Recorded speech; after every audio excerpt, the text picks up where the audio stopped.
Welcome, Wapham crew, new listeners, new watchers or peepers.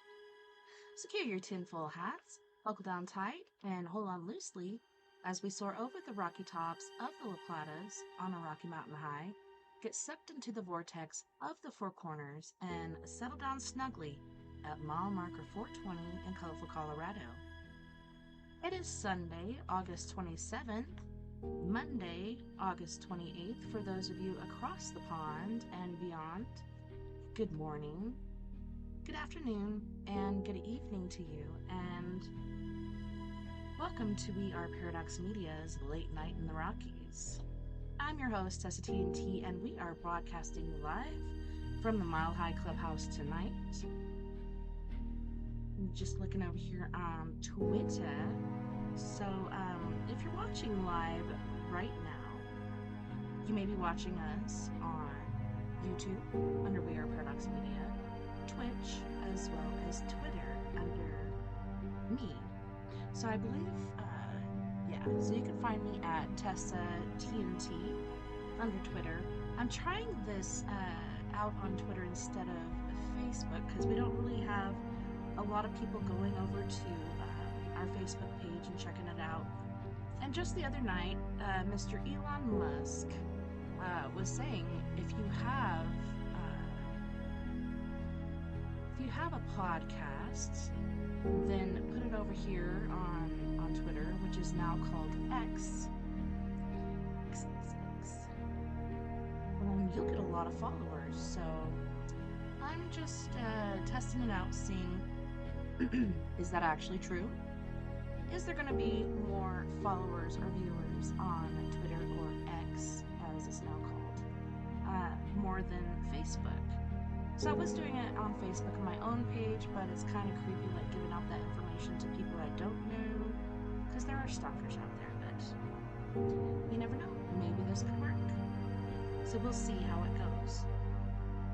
I'm so glad you can join me this evening. Hope you guys had an awesome weekend so far.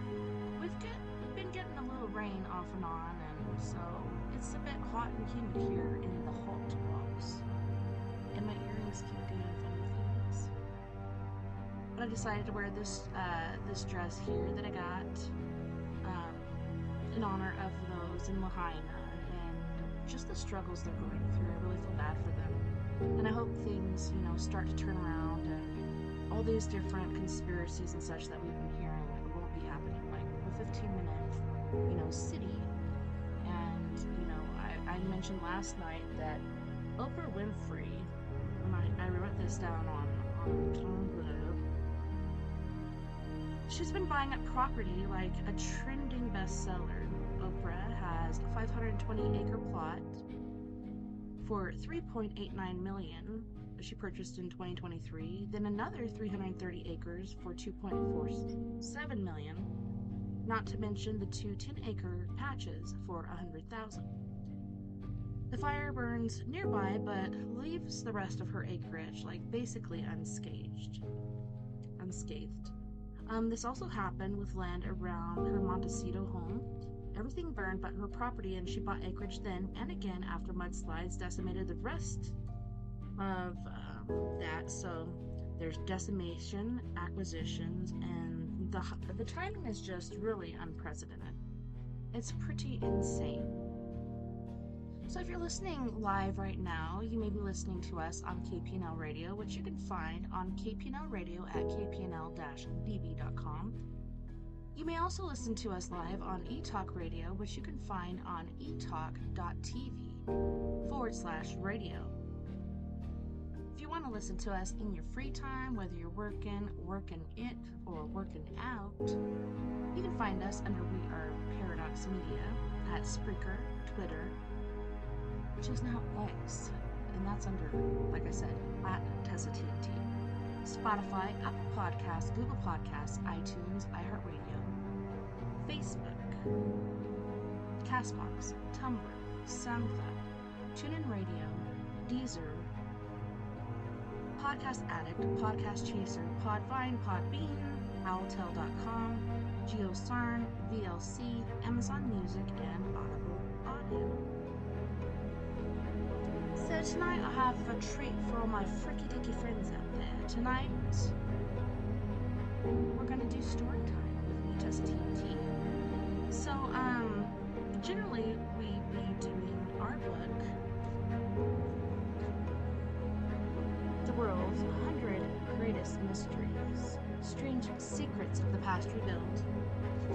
We'll be doing that for the first 2 hours, and then we'll be going over to Reddit and doing ghost stories there, but, you know, the ghost stories over there have been a little few and far between. So, in lieu of that, I've decided to do the third hour with some creepy, freaky-dicky videos. And this over here on X just seems to be popping in and out, so I don't know what's going on there, but for me it works out. I have it up and running on my phone now, so because instead of being foolish monkeys, just pull this out and then I lost my voice. Should have turned the devil's triangle.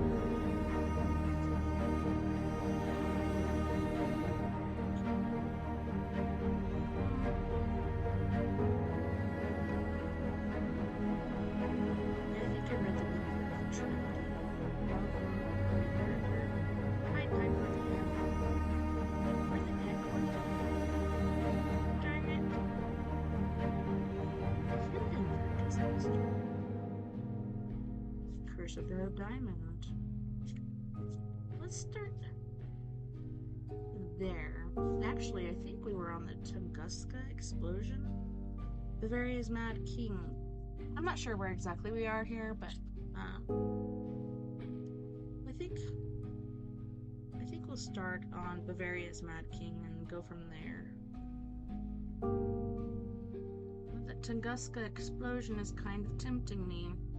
Man, I wish I wouldn't have pulled that out and then freaking closed the book on myself. Jeez, oh Pete. The money Pete. Remember reading that? Nostradamus. So let's start there. You guys ready? I don't even see anybody in here yet. In an age when soothsayers and witches were routinely burned at the stake, it is somewhat amazing that a figure with a reputation of Miguel de Nostradam survived to become one of the most famous and beloved men in all of Europe. Part prophet and part witch doctor, the French-born scholar credited with saving thousands of lives during outbreaks of bubonic plague during the 16th century, achieved almost saint-like status among the masses, and went on to become a close consort to queens and kings throughout Europe. Some saw this uncanny ability to heal and foretell future events as the work of the devil. Others, however, regarded his strange powers as a special gift and sought to take advantage of it. Nostradam, or Nostradamus, as he is better known, did not start out on such a favorable footing. Born in Saint Remy, France, on December 14th, 1503, he encountered considerable prejudice early on because of his Jewish ancestry. Avignon is where he learned philosophy, classical literature, history, medicine, and grammar. His special interests were herbal and folk medicine and astrology, then generally regarded as a legitimate science. He also published almanacs, which were popular items in the 16th century Europe.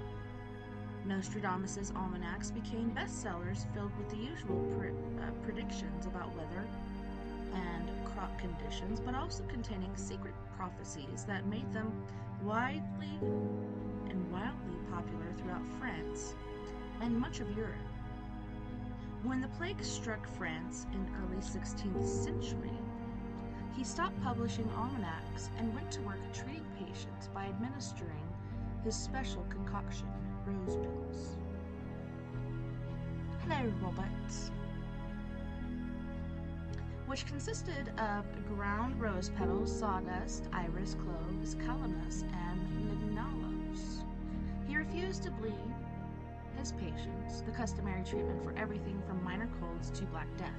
I don't know if you guys know, but I just recently learned some crazy things about past presidential deaths, and poor George Washington was actually bled to death by his doctors. Like, you know, if you're sick, you need a good bleeding, so they drained more than half his blood, and he ended up dying from that, as opposed to whatever illness or ailment he had at the time. It was pretty bad, so I'm glad Nostradamus did not go for that. So he refused to bleed his patients, the customary treatment for everything from minor colds to Black Death. Did you also know he had false teeth made out of wood? Not Nostradamus, but George Washington. That's kind of weird. In 1537, plague struck the city of Hagen, where the famed physician, poet, philosopher, and publisher lived with his wife and 2 children. Although he managed to save hundreds of lives, his own family perished in the epidemic. Devastated, the great healer spent the next 6 years wandering Europe, questioning his abilities and the meaning of life. It was during this period of dark torment that Nostradamus became aware of another special gift, the power of prophecy. Retreating to his study in the dead of night, he would consult magic mirrors, divining rods, a brass bowl, and other magical instruments to conjure up visions of future events. In 1550, he published his first almanac of prophecies. The prophecies, written in a curious blend of French, Greek, Latin, and Italian, made Nostradamus a household name in Europe. Nearly 1,000 prophetic verses were written, each containing 4 lines or quatrains. These were arranged in 10 books called centuries. I know I keep wanting to say Nostradamus, but yeah, Nostradamus. He's prophesied so many different things. So the centuries contain prophecies covering nearly the next 2,250 years until the year 3797. Are you on Twitch, Robert? Are you a Twitcher? What are you twitching right now? Ugh, it's so hot in this hot box. I've been wore this dress because it's nice and cool and everything, but with the crack. And I keep losing myself over on X. What used to be Twitter. Check your connection to resume the broadcast. I'm going to stop really quick and make sure Floyd's not on World of Tanks. He really loves that game, so I'm going to ask Vern to make sure he's not on there. Get off. Get off of my internet. Can you please make sure that Floyd is off World of Tanks?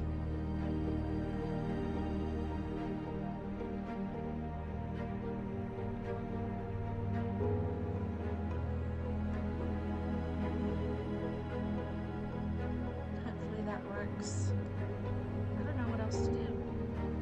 I do have a thing coming that's supposed to make the internet a bit better as far as towers. Like, it was really good earlier, but now, like I said, it's on and off here in the hot box. I swear to God, like, I'm even sweating out my back. Should I do something? Anyways, Nostradamus did not reveal how he arrived at his prophecies. The best guess is that he wrote primarily by inspiration. That is, he wrote down whatever verses came to him while working alone in his study late at night. Like most prophetic writings, Nostradamus' centuries are couched in obscure, archaic, almost unfathomable riddles, puns, anagrams, and epigrams. His most famous early prophecy contained in stanza 35 of Century 1 apparently concerned King Henry II, though the king's name is never stated. The young lion will overcome the old one. On the field of battle in a single combat, he will put out his eyes in a cage of gold. 2 fleets won, then to die a cruel death. On July 1st, 559, English King Henry was riding in a tournament against young Gabriel de Lorges, Comte de Montgomery, captain of the Scottish Guard. The lances of the two riders met and splintered. Montgomery dropped his shaft a second too late, and a jagged point pierced the king's gleaming gold visor and entered his left eye, killing him. That's pretty nasty. Other quatrains predicted the coming of 3 antichrists. Some scholars have detected references to Napoleon, Hitler, and a third harmful world leader, not yet identified.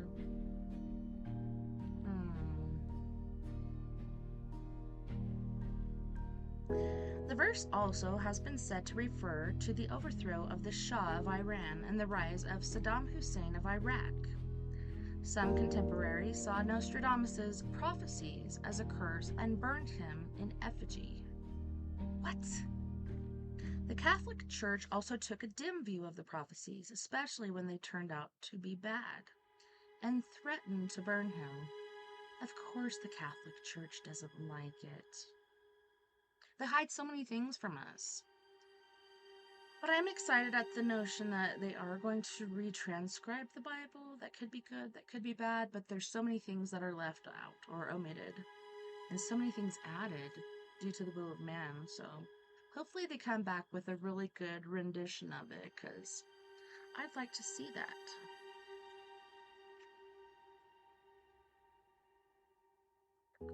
But one of the prophet's most powerful fans was Queen Catherine de Medici, who not only protected him from enemies but also required regular forecasts of her children's future. Nostradamus was said to have conjured up an angel who showed Catherine a bright and promising future for her children by looking in a mirror. Mirror, mirror on the wall. The prophet fell ill in mid-1556. On July 1st, he told friends gathered at his bedside, "You will not find me alive at sunrise." True to form, he died that night. In his will, Nostradamus expressed the curious wish to be buried standing upright, supposedly, so that boorish people would not step on his body. His body was placed within the walls of the church of Cordeliers of Ceylon.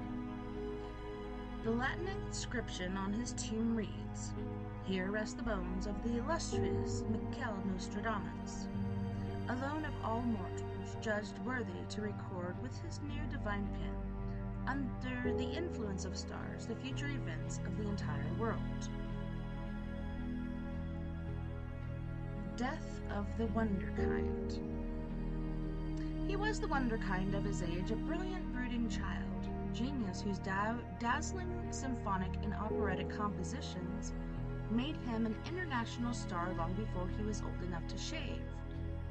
Yet, sought fame by another theory held that Mozart was assassinated by a conspiracy of Freemasons, even though the young Austrian's own doctors diagnosed the cause of death as a heated military fever. Quaint 18th century jargon for beats us. The truth is, other doctors who examined Mozart associating his name with the masterful Mozart left hemisphere, subject to the mood swings and depression that characterized the composer's final days. Dr. Drake said the injury could also have impaired the faculties controlled by the left hemisphere. That would have made him is the key muse, he once wrote. On another occasion he wrote, "I have formed during the last few years such close relations with this which unlocks the doors to our true territory. Yet the old rumors that he was a murderer would not go away, even though no evidence has been found to support such views." After his death, other myths flourished as well, including gossip about the relationship between his wife, Constance, and his best friend, Franz Sussmayer. Some musical historians have suggested that Sussmayer, who inherited the task of completing Requiem following Mozart's death, might have actually been the real father of Franz Xavier Wolfgang, the son who inherited Mozart's musical inclinations. One cold November morning, Mozart was found slumped unconscious at his desk. He spent the last 2 weeks of his life in bed, struggling in vain to complete Requiem, shortly past midnight on December 5th, 1791. The master of symphonies and author of more than 600 musical masterpieces drew his last breath. Amid a howling rainstorm, the disease-racked body of the greatest musician in the history of the world was quietly laid to rest in a common grave because he was unable to afford a proper Christian burial. See, to me, that's ridiculous. If you're Christian, this should be done. You shouldn't be charged, just like, how we chronic subdural heat and crowns and other joys. Behind the glass cases, we often stand for hours, not moving or speaking until ushered away at closing time. Of special interest to the young visitor was one particular object, the remains of a spear, dull and black with age. Pretty sure I read this one too, I remember it. According to legend, the spear point was none other than the one used by a Roman centurion named Longinus to kill Jesus as he hung on the cross. For his bloody sin, Longinus was cursed to walk the earth forever, or at least until the time of the apocalypse. The year was 1909. The visitor was struggling. He was a struggling young Austrian artist named Adolf Hitler. Yes, I know I read this. For the next 3 decades until his death in 1945, the fanatical leader of Germany's Third Reich sought to possess the famous spear, not so much for its historical and religious value, but because of its purported mystical properties. Tradition held that the owner of the Spear of Longinus, also called the Spear of Destiny, the Spear of Habsburg, and the Spear of the Holy Grail, and occasionally the Spear of Christ, would possess the power to conquer the world. But the relic also carried a terrible curse. Whoever controlled the relic and then lost it would suffer defeat and death. Some said Alaric carried the Holy Lance when he sacked Rome. King Heinrich of Saxony had it in his possession when he defeated the Magyars. Pope John VII is thought to have used it to christen Heinrich's son Otto the Great as Holy Roman Emperor. Otto later used the spear when he defeated the Mongolian hordes in the Battle of Lech. Constantine the Great claimed that he was guided by divine providence via the spear in his victory of Milvia Bridge, which established Christianity as the official religion of the Holy Roman Empire. Charlemagne later acquired the spear, then Charles Martel, Frederick Barbarossa, and a long list of other great generals, emperors, and statesmen who profited politically and militarily.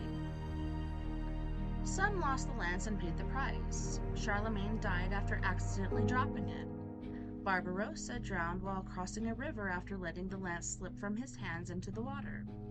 Even Napoleon sought the lance, but failed in his attempt to acquire the relic when enemies beat him to it following the Battle of Austerlitz. The spear finally wound up in the possession of the House of the Habsburgs, and by early 1900s was part of the collection stored in Hofburg Museum. It was there that Hitler, a young painter living in Vienna, learned about the lance and its mystical reputation. Dr. Walter Stein, who accompanied Hitler on one visit, said, "When we first stood side by side in front of the Spear of Destiny, it appeared to me that Hitler was in so deep a condition of trance that he was suffering almost complete sense denudation and a total lack of self-consciousness." Later, Hitler reportedly said, "I stood there quietly gazing upon it for several minutes, quite oblivious to the scene around me. It seemed to carry some hidden inner meaning which evaded me, a meaning which I felt inwardly I knew, yet could not bring to consciousness.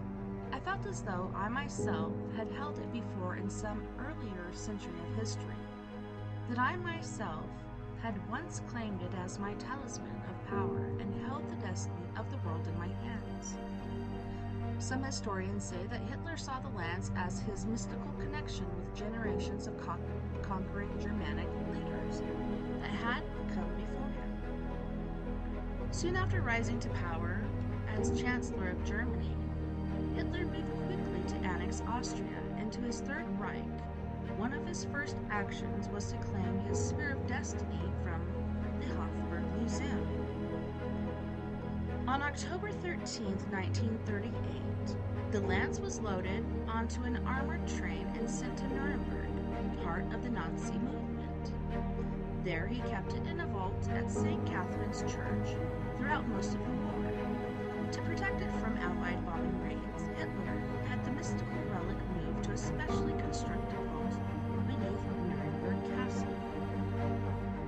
Finally, on April 30th, 1945, U.S. troops who had fought their way into Nuremberg in the face of fierce resistance entered the vault and came upon the spear, completely unaware that his treasured artifact had fallen into enemy hands. Hitler committed suicide in his Berlin bunker, just 80 minutes after Lieutenant Walter William Horn had seized the spear in the name of the United States of America. I really don't think he killed himself. I think that was like, hey UFO Bigfoot, good to see you.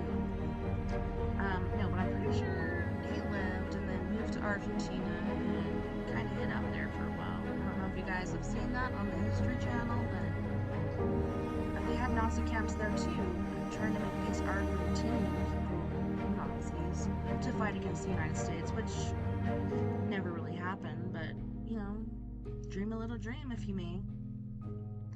Some historians saw Hitler's obsession with the spear as proof that Nazism was more than just a political system aimed at world conquest. Nazism, wrote Jean-Michel Engelbert, a French historian and author of The Occult of the Third Reich, was only the most recent outcropping of a militant neo-paganism locked in a death struggle with its arch enemy, traditional Christian displays. Next chapter called Bizarre Notions.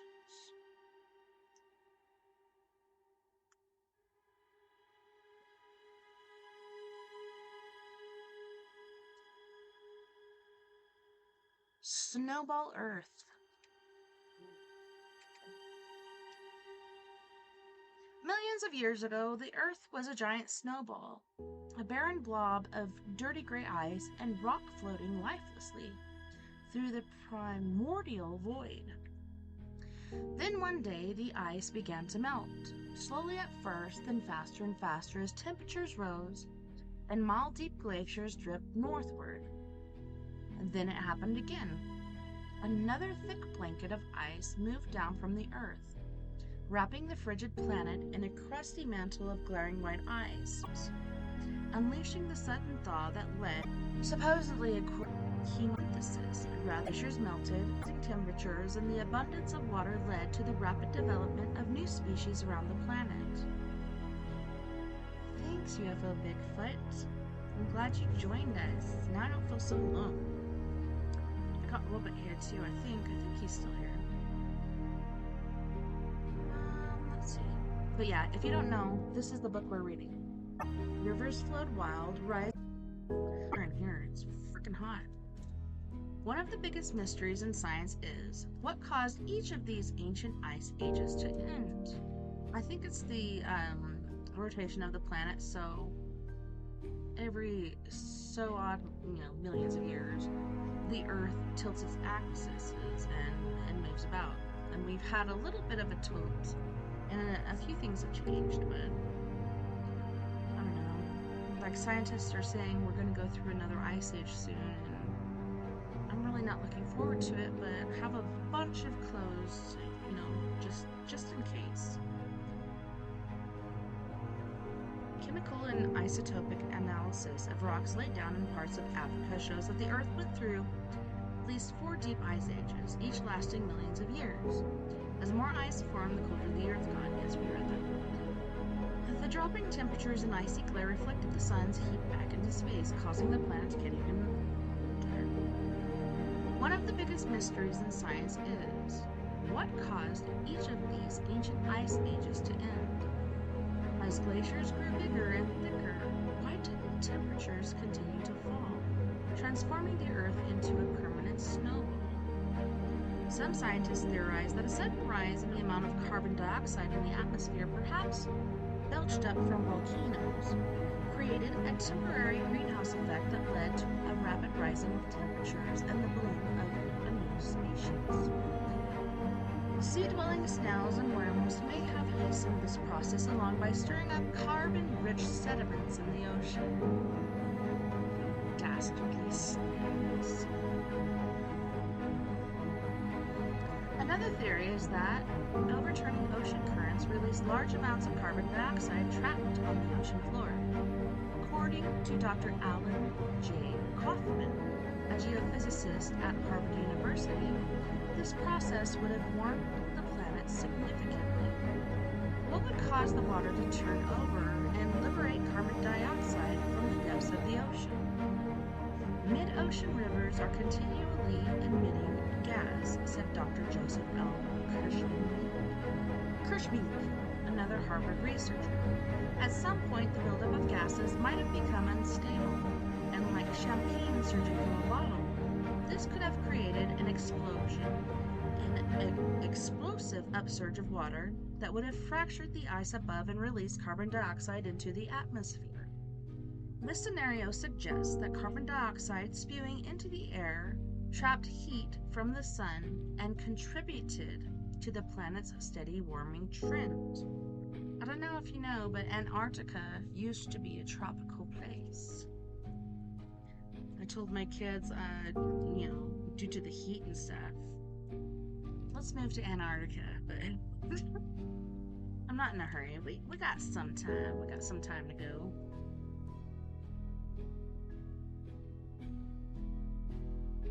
So, this scenario suggests that carbon dioxide spewing into the air trapped heat from the sun and contributed to the planet's steady warming trend. While this theory remains controversial, most climatologists agree that, one way or another, carbon dioxide probably holds the key to the mystery of ancient glaciations, as well as the evolution of life itself. In the words of Harvard University professor Paul F. Hoffman, this was the start of the biggest explosion of animal diversity in the history of life. Oh no! Where's everybody going? Stay here. We got more stories to read, and then we got creepy videos at the end.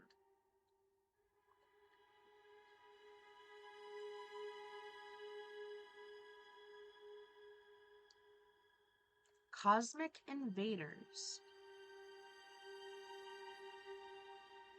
About 65 million years ago, a huge extraterrestrial object slammed into the Earth, kicking up a global cloud of dust and debris that cloaked the world in darkness and wiped out many life forms, including dinosaurs. Could it happen again? Such a doomsday scenario seemed unthinkable, the stuff of science fiction. Now comes alarming new evidence that death-dealing asteroids and killer comets have been frequent visitors to the Earth, and that a catastrophe similar to the one that annihilated the dinosaurs could happen again.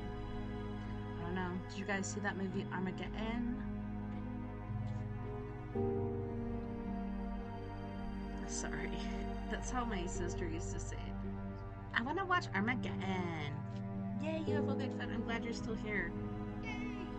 Because, we were at 4, then we were down to 2, now we're back at 3. You guys stay here. It's going to get really, really good. Such a doomsday scenario seemed unthinkable, the stuff of science fiction. Now comes alarming new evidence that death-dealing asteroids and killer comets have been frequent visitors to Earth, and that a catastrophe similar to the one that annihilated the dinosaurs could happen again. Scientists who specialize in the study of asteroids and dingleberries, just kidding, I just added that myself, say the risk of death from a cosmic strike is greater than being killed in a plane crash. I hate flying. Like, every time I fly, like, when I was a kid, it was very exciting, and I really liked it, but as an adult, I hate it. I think the older I get, the more I fear death, just because I think it's closer. So yeah, dying in an airplane, I hate that. But, you know, like it says here, you're more likely to die from an asteroid than a plane crash, so. The risk is real, admitted David Morrison, a top researcher for the National Aeronautics and Space Administration, who recently co-chaired a team of government experts investigating the peril. A report issued by the team warned that the greatest hazard posed by an asteroid strike derives from the global veil of dust injected into the stratosphere. An impact would lead to worldwide crop failures and consequent mass mortality, and would threaten the survival of civilization. For ages, people gazing at the night sky have been fascinated, bewildered, and at times frightened by sudden streaks of bright light. Comets, fireballs, and other cosmic phenomenon were usually seen as divine omens or attributed to supernatural forces. Whole civilizations sometimes rose or fell based on their interpretations of celestial fireworks. But, as Dr. Morrison says, and other scientists have shown, the reality seems far stranger and more terrifying than ancient stargazers could possibly have imagined. I don't know if you guys know, but there's been a pretty big comet circling our planet, and it's closer than any that we've had in the past. It's kind of creepy. And then also, like, oh my gosh, there's so many things happening all at once. Global warming, Antarctica, all these ice shelves are melting, and then, what was the other one? Can't remember the other one. You know, everything's on fire, everything's crazy. It's like doomsday prophecies coming to life. Okay, so using sophisticated land-based sensors and orbiting satellites, researchers have discovered that colossal space rocks streaking through the cosmos bear down on Earth far more frequently than previously thought. Impacts rarely occur because they detonate upon entering the atmosphere, and they do, like, they come through the stratosphere, or I can't remember what they call it. They're saying there's water around the planet. There's water on the planet. I don't think there's water around the planet. Oh man, I almost have the word for it. But anyways, yeah, when it comes through, like, it's going so fast and hitting our atmosphere, it kind of breaks up. And sometimes it hits people's houses. Like, there was a lady here in Farmington, Mexico, not too far away from here, who had a freaking meteor land in her backyard. Yeah, it's pretty interesting. Using sophisticated land-based sensors and orbiting satellites, researchers have discovered that colossal space rocks streaking through the cosmos bear down on Earth far more frequently than previously thought. Impacts rarely occur because they detonate upon entering the atmosphere. Should one of these monster intruders get through, however, it could be devastating. Such a strike could radically alter life on Earth as we know it, said one astronomer at the Los Alamos National Laboratory in New Mexico. Isn't that shut down now? I know there was, like, houses and all kinds of stuff up there, and now everybody's gone. I don't know why. It's kind of weird. Should one of these monster intruders get through, however, it could be devastating. I know, UFO Bigfoot, like, the older you get, the more you can't stand people. The more I can't stand people. It's just like, I have my friends, and I'm told they're not really my friends, they're just on Facebook, but they are really my friends, and I'd rather communicate through Facebook than be a physical property dealing with people and their job.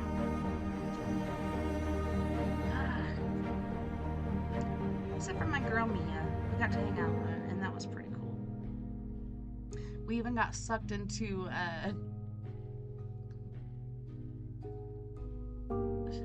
ever played Trivial Pursuit? So we were there, and well, I was there, and I was trying to get a table for us because she's in town for a little bit. She had to leave the next day. And I'm trying to get a table for us, and they're like, "Oh, well, we're doing, uh, right? UFO Bigfoot. I'm telling you, ghosts and aliens, all that shit is crazy, but people are really fucking crazy, especially the sheeple." But yeah, I was sitting there waiting for my girl Mia, and they're like, "Oh, we're having trivia night, and if you're not doing trivia, I can't seat you." And I was like, "Well, I don't know if we're going to or not." And then Mia showed up, and then again they asked us when we're sitting at our table, and we're like, "I guess we will." And we did pretty good, I guess. It was our first time. We kind of got, trivia divergenized. Like I said, I used to play Trivial Pursuit with the family. But then we're there at this restaurant, we're trying to eat and write down answers and stuff, and you hand it in, and then the guy grades it and gives it back to you. I called us the Misfits, MISS Fits, so like Miss or Mrs. Fits. But yeah, there was only 2 of us. The other groups were like 10 people, 8 people, 5 people, whatever. We were the smallest group there. And we did pretty good. We got um so literature was the first one, so it was about authors and stuff. We got 4 on that one. And then the second one was arborist, so it was like not arborist, that's trees.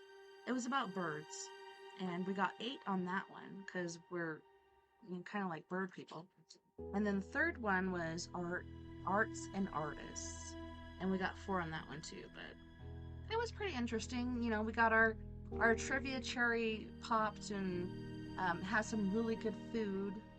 And then we went and did a paranormal investigation after that, which didn't last too long because the family of this person that just passed was on their way, and we saw a light coming. We thought it was them, and we didn't want to be there and be disrespectful, but it was a good night. We had fun, we had good food, and it was nice to get out and have some, adult company and somebody that I really love and admire and enjoy spending time with. But she said she's coming back from Arizona soon, so we'll get to finish our paranormal investigation and get to hang out some more. She almost kidnapped me and took me to Arizona, but I can't go because I have kids. But yes, let's see, where were we?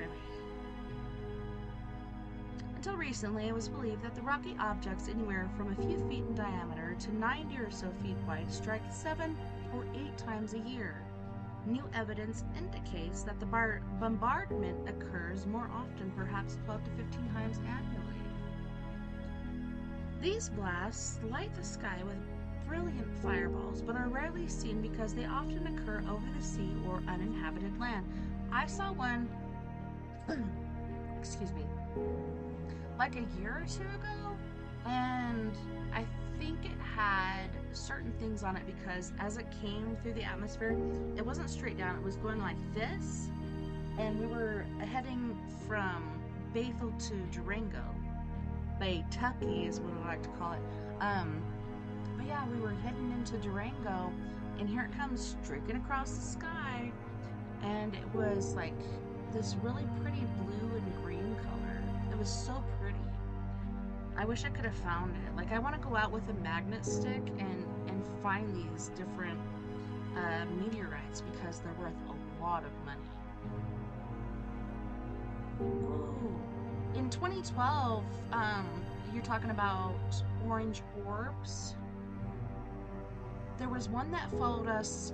So Ignacio is so where we were was about 12 miles from here.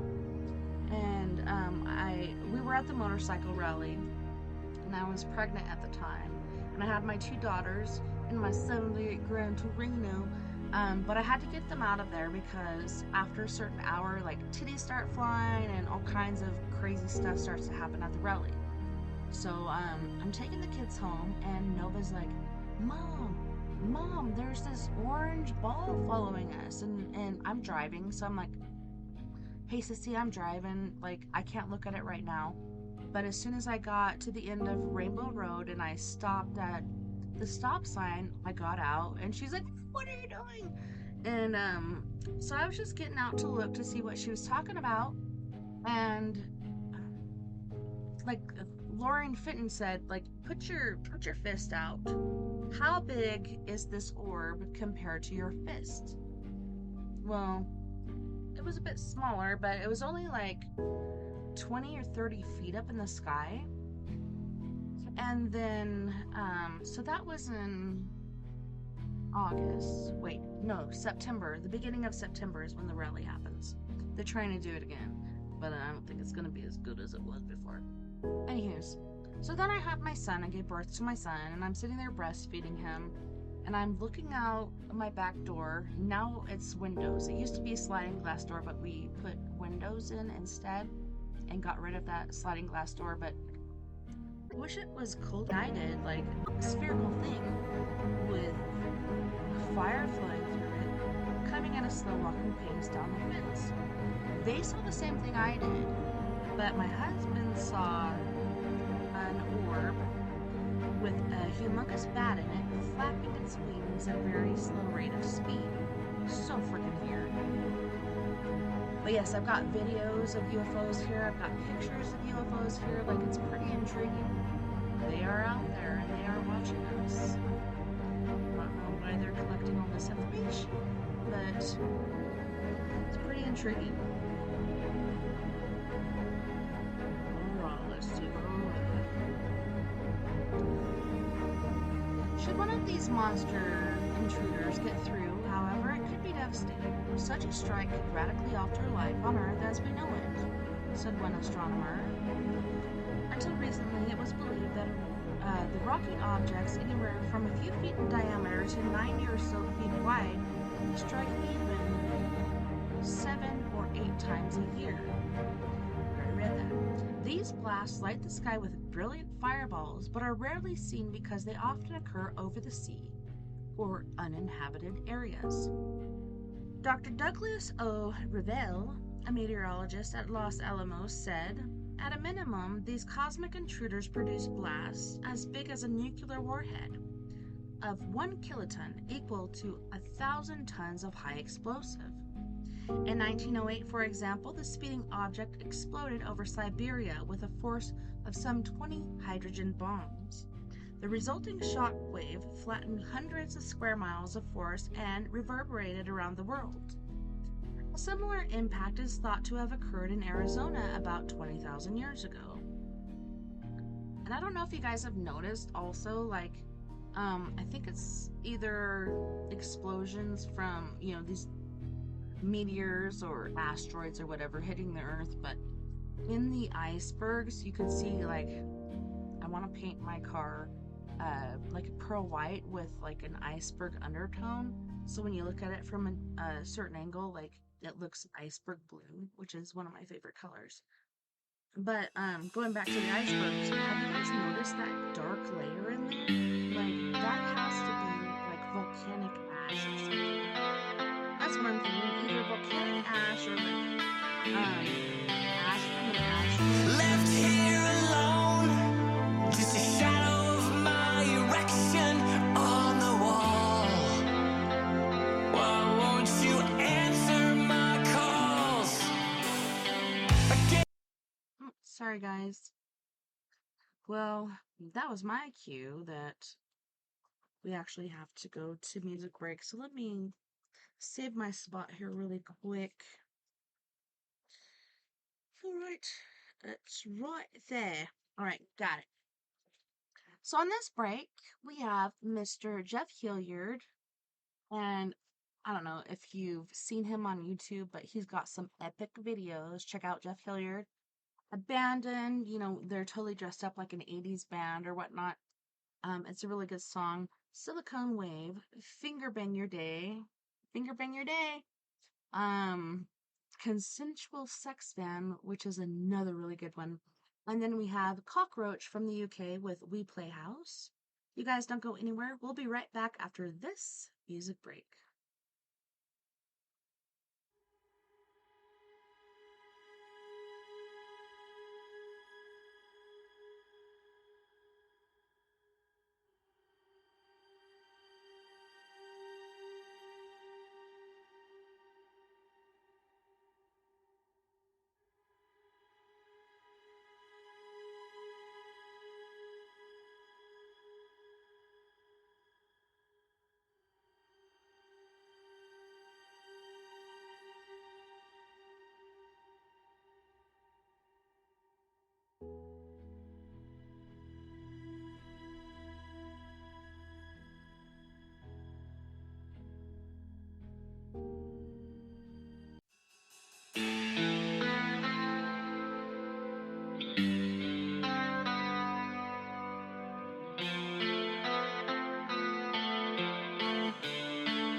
Left here alone, just a shadow of my erection on the wall.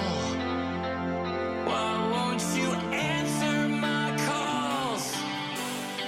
I gave you my all with the love we made together all night long. I just don't know what went wrong. I rolled the dice, 'cause I thought I saw forever in your eyes. Was all that passion a lie? Just another fool you seduced and left behind. Heartless and cruel, you probably do this all the time, baby. I ain't no puppet dog. I believe in the power of love. One night is not enough. How could you abandon our love?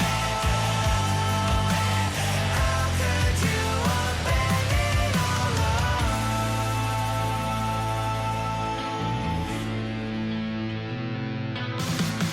Drove by your house again today.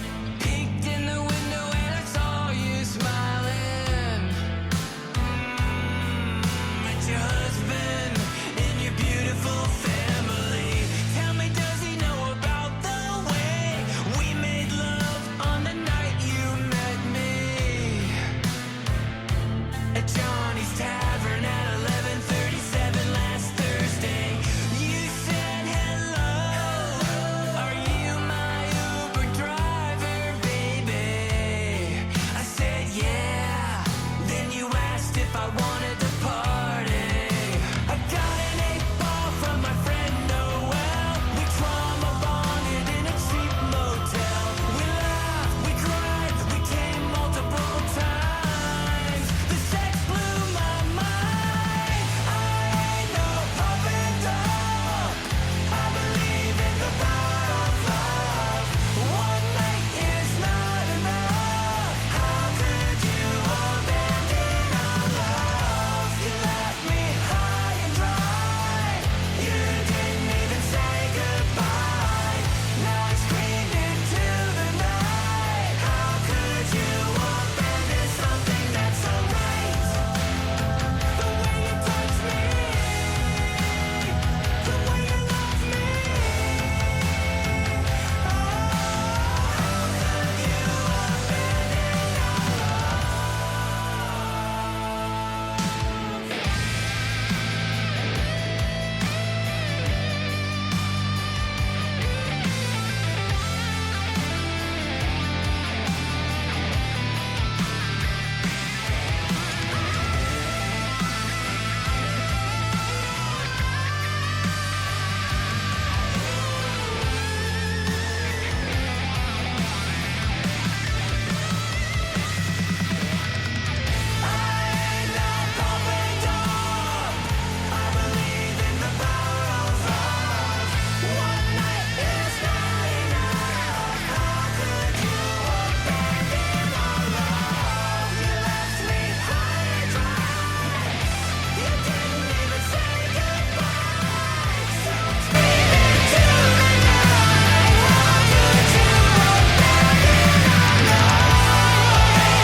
package. I can't wait to get home. I spent all day tracking the shipment of my phone, all that she was lacking.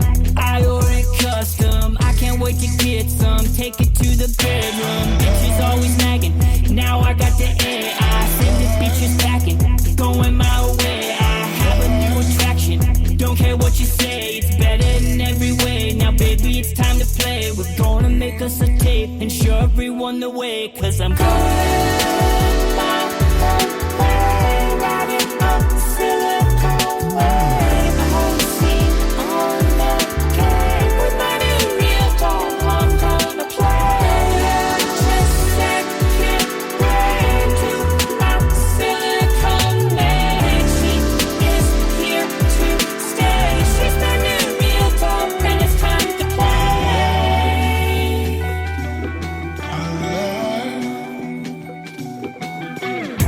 She don't need expensive date nights. Never talks back, I'm always right. Stuff it in her face with all my might. She don't even care, we don't ever fight. She never cries when I'm testing the suspension. We blow it up like it's fucking Armageddon. We make the videos because this is perfection. Look at this erection. I don't need protection, cause I'm going my way, riding up Silicon Way.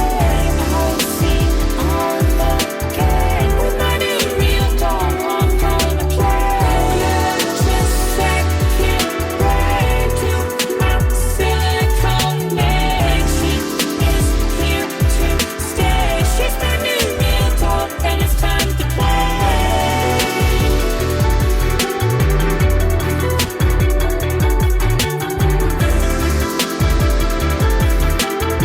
With my new real dog, I'm gonna play.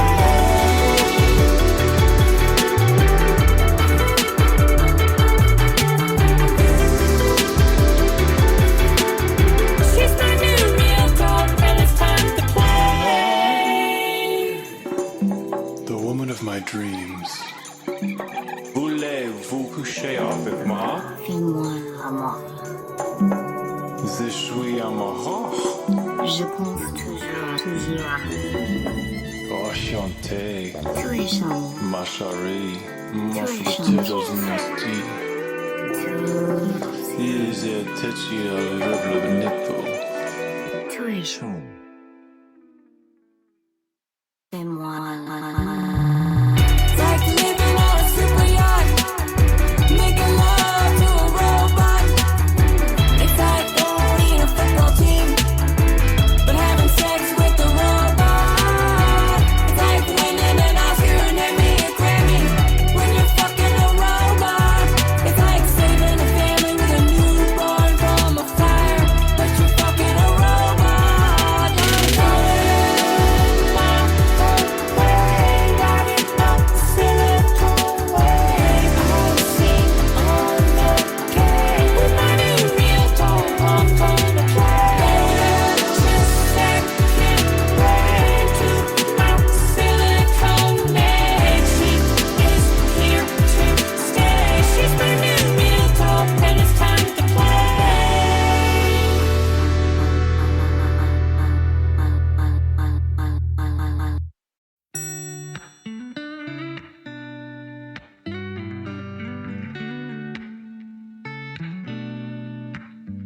When your life is a never-ending train wreck, and you feel like you're drowning in a sea of regret, with a bit of oppression pressing down on your neck, it hurts so bad.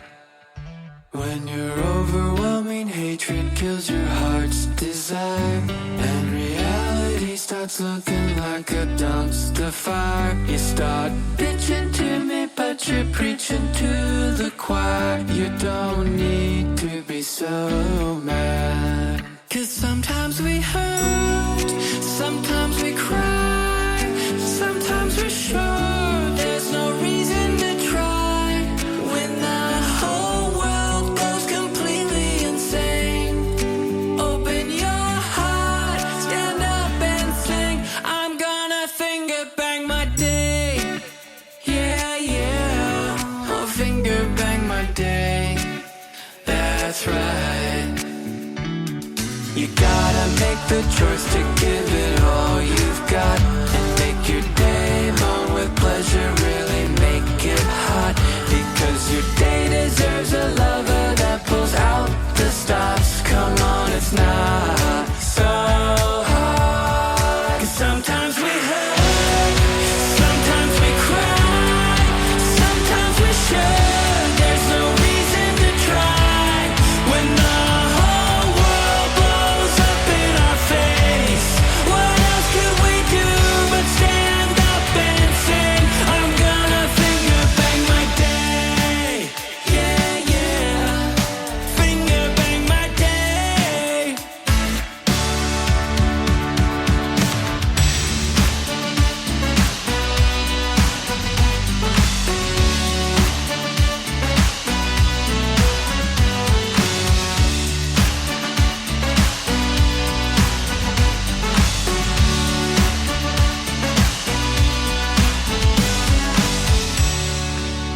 Hey, what are we really doing?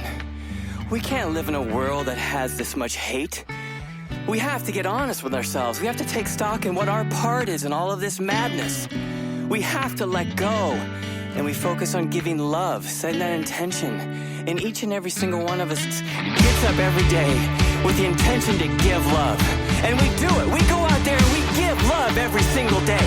Each one of us gets out there and makes love to our day, giving our day a multiple orgasm. The whole world will be orgasmic for the rest of eternity.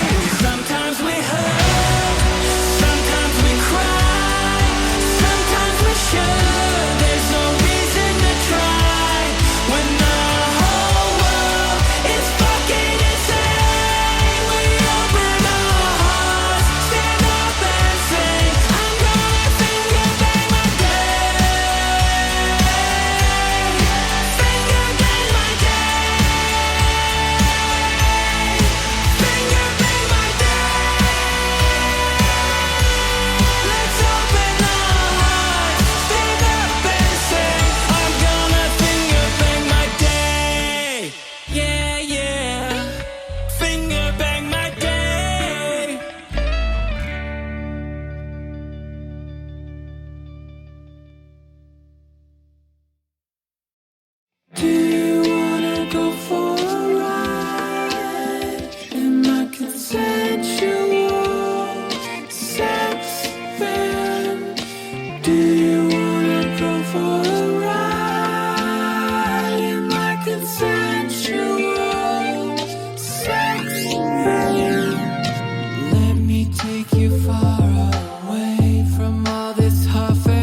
let's go, let's go, let's go, let's go. Just get in the van.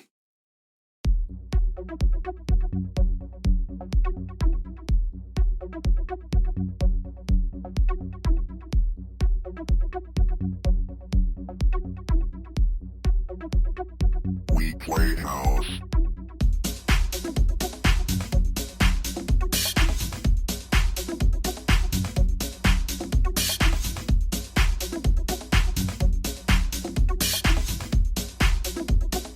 We play house.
We play house.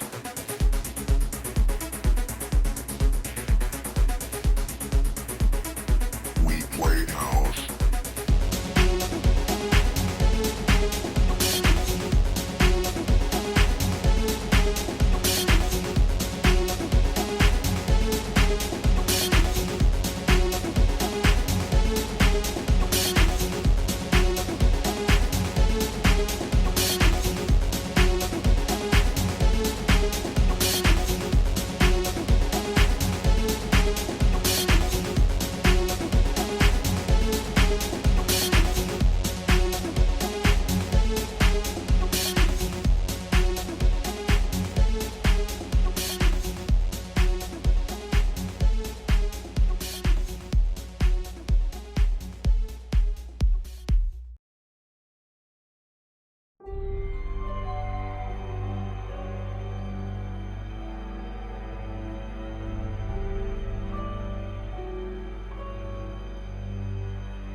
Welcome back, and thank you so much for joining me this evening on We Are Paradox Media's Late Night in the Rockies. Thank you, Travis, for hanging out. Thank you, UFO Bigfoot guy, for being there. When you guys are there, it, helps me do my show a bit better. Oh gosh, Travis just sent me an orb. Very intriguing, very interesting indeed. So in 1908, for example, and we're continuing on with the Cosmic Invaders, a spinning object exploded over Siberia with a force of some 20 hydrogen bombs. The resulting shock wave flattened hundreds of square miles of forest and reverberated around the world. A similar impact is thought to have occurred in Arizona about 20,000 years ago.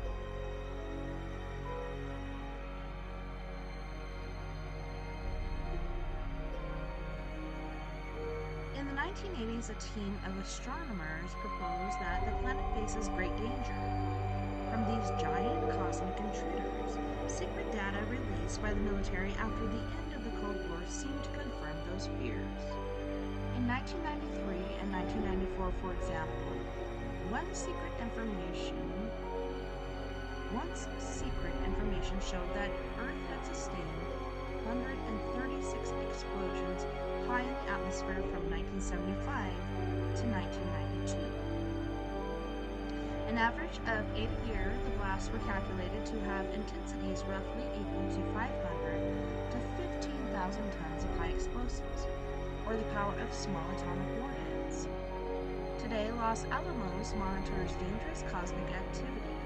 Findings reveal that Earth was bombarded on average by 10 or 11 objects that are 6 or 7 feet wide and produce explosions equal to 1 kiloton nuclear blasts. In addition, they report at least one fairly large extraterrestrial object about 20 feet wide roars into the atmosphere each year, setting off a blast equal to a 15 kiloton explosion. Such an impact, of course, could have devastating effect on the Earth. To help guard against such a calamity, the nations of the world are trying to band together in an effort to build a defense system that would include early warning monitors as well as nuclear shield. In the early 1990s, disaster was narrowly averted when an asteroid traveling at 46,000 miles per hour, that's pretty fast, and measuring more than half a mile in diameter, passed within 500,000 miles of Earth, about twice the distance to the Moon. On the cosmic scale of things, that was a close call, said Henry, the retired U.S. Geological Survey scientist who detected the asteroid. Had the asteroid struck, Dr. Hull said, it would have been enough to destroy a good-sized country. But had it hit the ocean, it would have created tidal waves that would have washed over vast areas of coastal regions, explained Beaven French, a scientist in NASA's Solar System Exploration Division. It would have been a very major catastrophe for which we have had no experience. Sooner or later, warn astronomers, another major asteroid will collide with Earth. When that occurs, a cataclysm never before witnessed by humans will occur. Some fear it could be the end of the world. The Demon Cloud.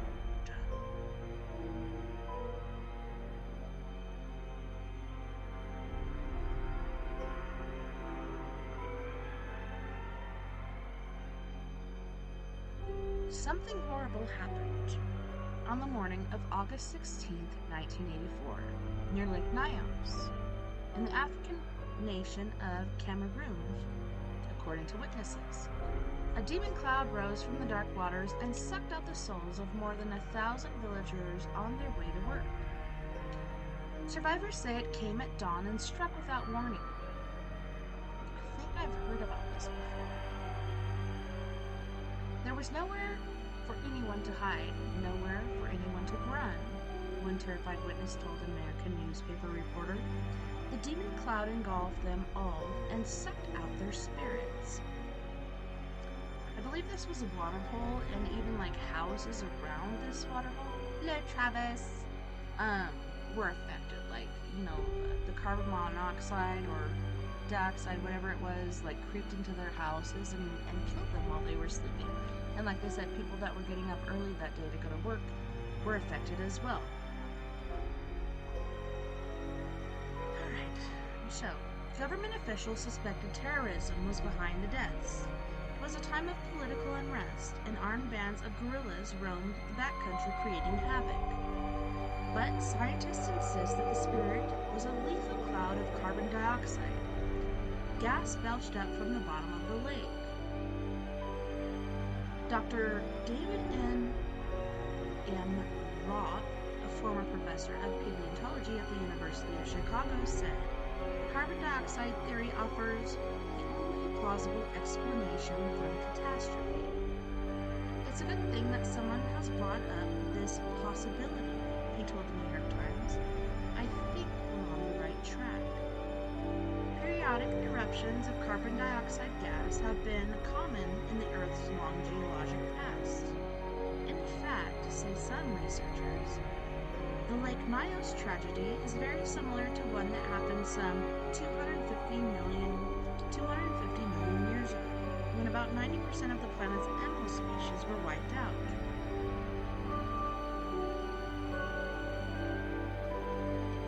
That mass extinction, which came at the end of the Permian period, is thought to have been caused by a tremendous volcanic eruption in Siberia that spewed huge amounts of dust and carbon dioxide into the air, known as the Siberian Traps eruption.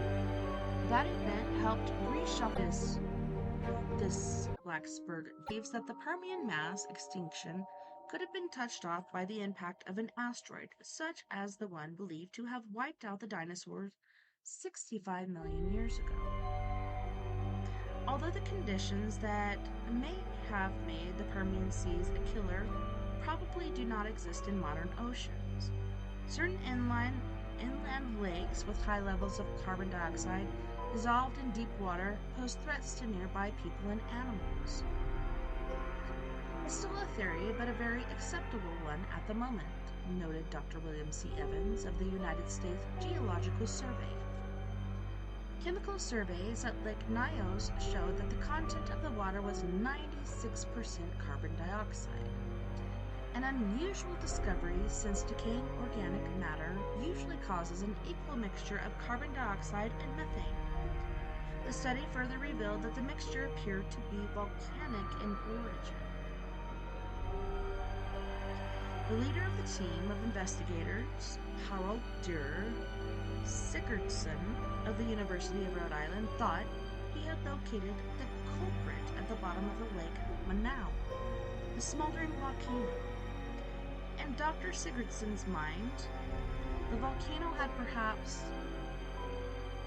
belched a deadly cloud of carbon dioxide that asphyxiated the villagers. But the results of more tests didn't jive with his theory. For one thing, there is no detectable sulfur, and the chlorine and fluorine content was low. If we'd had a burst of hot volcanic gases, the Icelandic scientist noted, these should have been high. Where had the carbon dioxide come from? Sigurdsson reasoned that rather than giving off a sudden enormous burst, the volcano had been quietly exhaling carbon dioxide into the crater for years, perhaps centuries.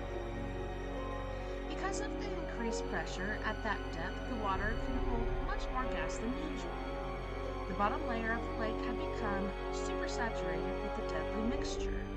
And there's another lake that I read about where dead things will go to the bottom of the lake, and this lake overturns once a year. And so the things from the bottom of the lake will come up. So I can see this being a cause of it too. I don't know. If we'd had a burst of hot volcanic gases, the Icelandic scientist noted, these should have been high. Where had the carbon dioxide come from? Sigurdsson reasoned that rather than giving off a sudden enormous burst, the volcano had been quietly exhaling carbon dioxide into the crater for many years, perhaps centuries. Because of the increased pressure of that at that depth, the water could hold much more gas than usual. The bottom layer of the lake had become supersaturated with the deadly mixture. Sigurdsson suspects that just before midnight on August 15th, an earthquake triggered a landslide that caused Monaun's water to turn over and allowed the pressurized water to escape. See, that's what I'm saying. For some reason, the lake flips. So everything's all calm, and then all of a sudden it flips, and whatever was at the bottom comes to the top. Things are revealed, dead bodies are shown. It's pretty intense, pretty creepy.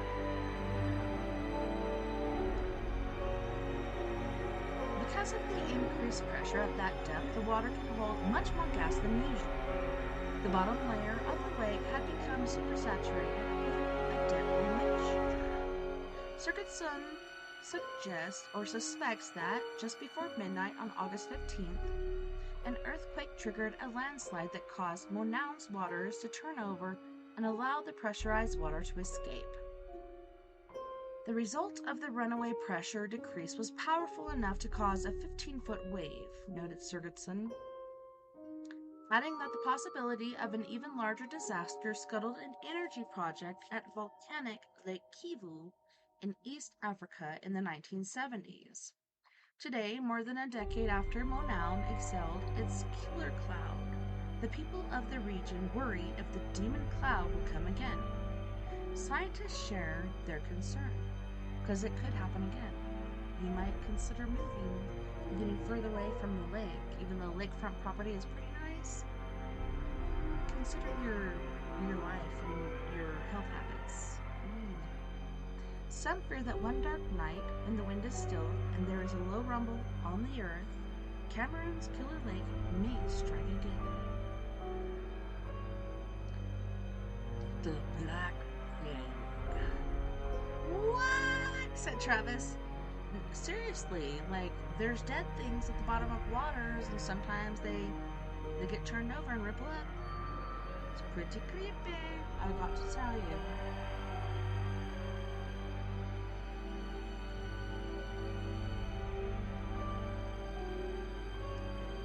The invisible killer came from the east. Riding the night wind aboard creaking old sailing vessels bound for Rome, Marsalis, Lisbon, and beyond the fog-shrouded British Isles. Before it was over, the bodies of some 25 million people, a quarter of Europe's population, lay in the ground. No other calamity has caused more death and suffering than the Black Plague of the 14th century. Percentage-wise, the scourge that struck within a 4-year period, 1347 to 1351, took more lives than all the world wars combined. That's a lot. Today, it is thought that this devastation was started by bacteria carried by fleas lodged in the hair of a type of fair-ranging rat that flourished in Central Asia. Victims caught the disease either from the bite of fleas or from the bodily discharges of infected persons. The medieval folk, the plague, looked like nothing less than God's terrible punishment for humanity's work and sins. From Central Asia, the horde traveled to the Crimea with trade caravans, then by ship to Mediterranean coasts and onward across Europe at a relentless pace. Normal life ceased. Fields were left untilled. Cattle turned loose to fend for themselves. Corpses were soon being buried, one on top of another, in shallow graves. Tipped wholesale into pits of consumed by flames. City life ground to a halt as the contagion spread and people fled their homes. Even the air seemed polluted with what contemporary chronicles described as an unbearable stench, so fetid as to be overpowering. The disease had 3 forms: bubonic, characterized by a swelling of lymph nodes, and the armpits, groin, and site of the flea bite; pneumonic, infecting the lungs and causing the coughing up of blood, or, most deadly of all, septicemic, in which the bloodstream was rapidly invaded by offending bacteria, making death inevitable within hours. Bleeding, lancing, laxatives, and enemas were common but futile methods of fighting the unknown killer. Various haphazard potions ranging from powdered stag's horn to rare spices and compounds of gold were also prescribed. Aromatic woods were burned to purify the air, and the floors were sprinkled with rosewater and vinegar. Measures that succeeded only in making the stench of decaying flesh, or masking the stench of decaying flesh.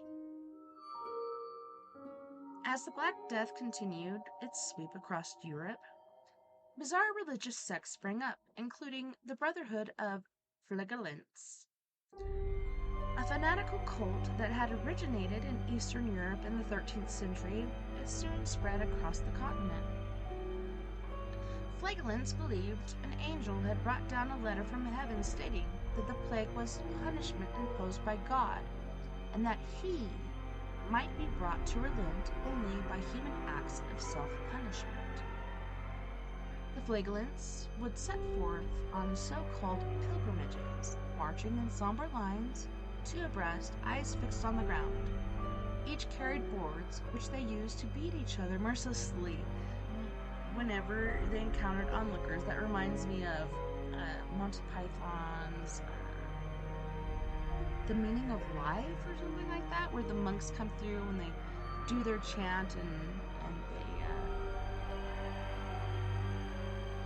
they whack themselves on the forehead. Hey, I'm a rich girl. Outfit check.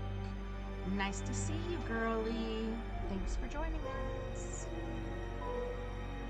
Alright, so the pilgrimages lasted for 33 and a half days, the number of years in Christ's life. And during those days, the flagellants were forbidden to wash or to clean their wounds. Kind of reminds me of like combat training.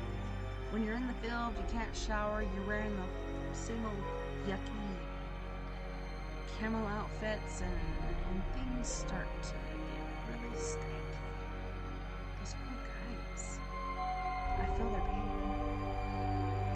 Invisible killers.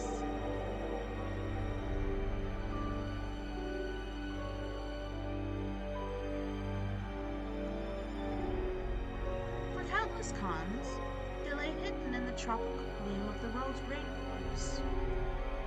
Millions of natural born killers, too small to be seen with the naked eye.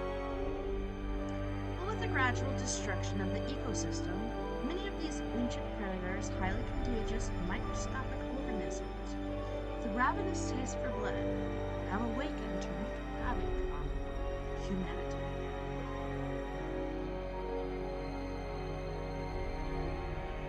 Tens of thousands of people, mostly from tropical regions in Africa, were timber crews, farmers, and hunters, threatened to destroy the forest, have died from exotic viral infestations since the late 1970s, when scientists first became aware of the disease and started to track their spread. Death comes swiftly and painfully to those whose bodies are invaded by the unseen killers. Victims vomit black blood as internal organs bleed out, and muscle and bone tissue dissolve like jelly. Eyeballs literally pop out, and muscle and bone tissue dissolve like jelly. The brain hemorrhages, the heart explodes, the liver turns to pudding, and the intestines fill with blood before the victim lapses mercifully into a coma and dies. Vampire-like, the hungry agents, officially known as filoviruses, go airborne to seek new hosts, fresh meat. Entire villages have been wiped out in Central Africa by a single infestation. Some authorities say it's only a matter of time before major outbreaks reach the industrialized world. When that happens, millions upon millions of people could die from various viral strains that make AIDS look like the whooping cough. Whooping cough is fucking scary. I went through that with my second daughter. Don't want to do it again.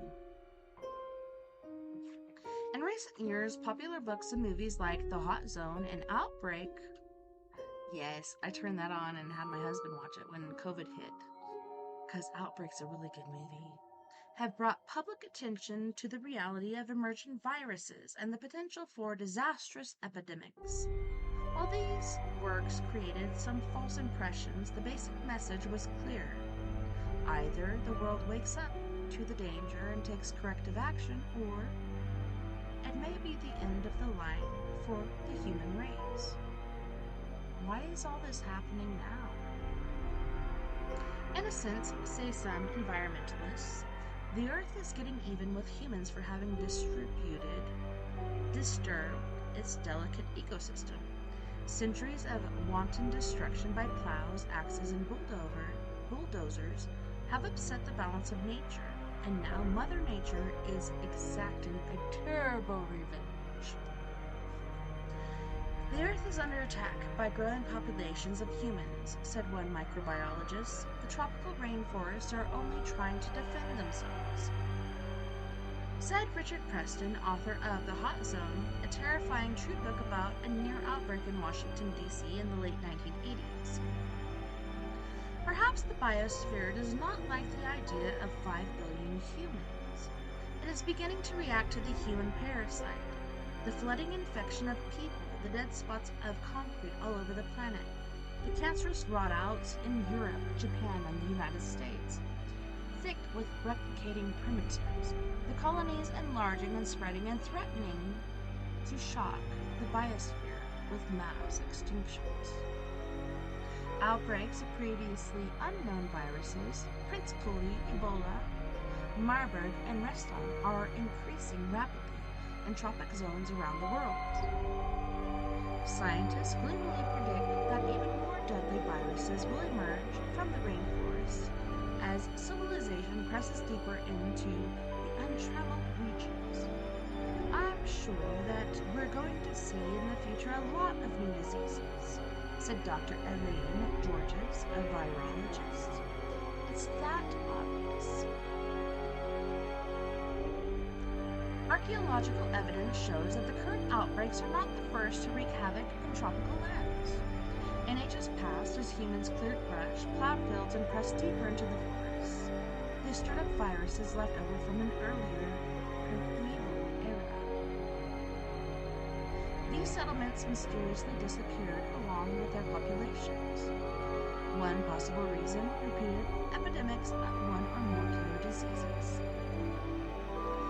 The first outbreak of the deadly Ebola virus was not reported until 1977. Although it was spread rapidly, especially in Uganda, Zimbabwe, South Africa, Kenya, Zaire, Sudan, Gabon, Nigeria, Ivory Coast, Liberia, Cameroon, and the Central African Republic, the mode of infection remains unknown. Some virologists suspect certain species of monkeys and apes may harbor the virus and pass it along to humans who eat or come in contact with these creatures. Others theorize that deadly germs are unleashed when saw beams disrupt the porous floor while bringing down the canopies of huge, disease-laden trees where ancient, death-dealing viruses may have been nested. That's pretty damn good. Emerging killers such as AIDS, surfacing from ecologically damaged parts of the Earth, appear to be a natural consequence of the ruin of the biosphere, Preston pointed out. Many of them come from the tattered edges of tropical rainforests, or they come from tropical savanna that is being settled rapidly by people, he speculates. The tropical rainforests are the deep reservoirs of life on the planet, containing most of the world's plant and animal species. But, he adds, the rainforests are also the largest reservoirs of viruses, some of them millions of years old. Around since the dawn of time, and when viruses come out of the ecosystem, they tend to spread in waves through the human population, like echoes from the dying biosphere. In recent years, researchers have discovered dozens of previously unknown viruses, including Lassa, Arapuk, Roshio, Guanarito, monkeypox, dengue, chikungunya. Among newly found hantaviruses are Machupo and Junin. But a growing number of scientists fear the worst is yet to come, unless we stop trashing the rainforest and learn to better respect the earth. But do we really need, like, all this furniture and all this other stuff? I'm telling you. It's insane.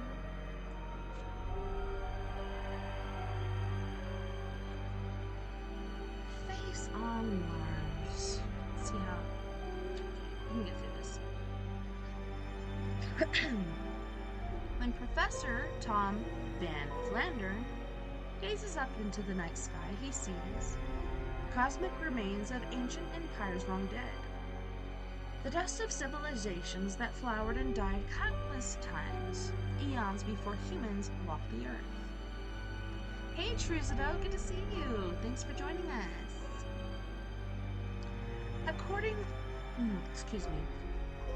to this Oxford-trained astronomer, the closest visible reminders of vanished celestial kingdoms can be seen on one of Earth's closest neighbors, the planet Mars.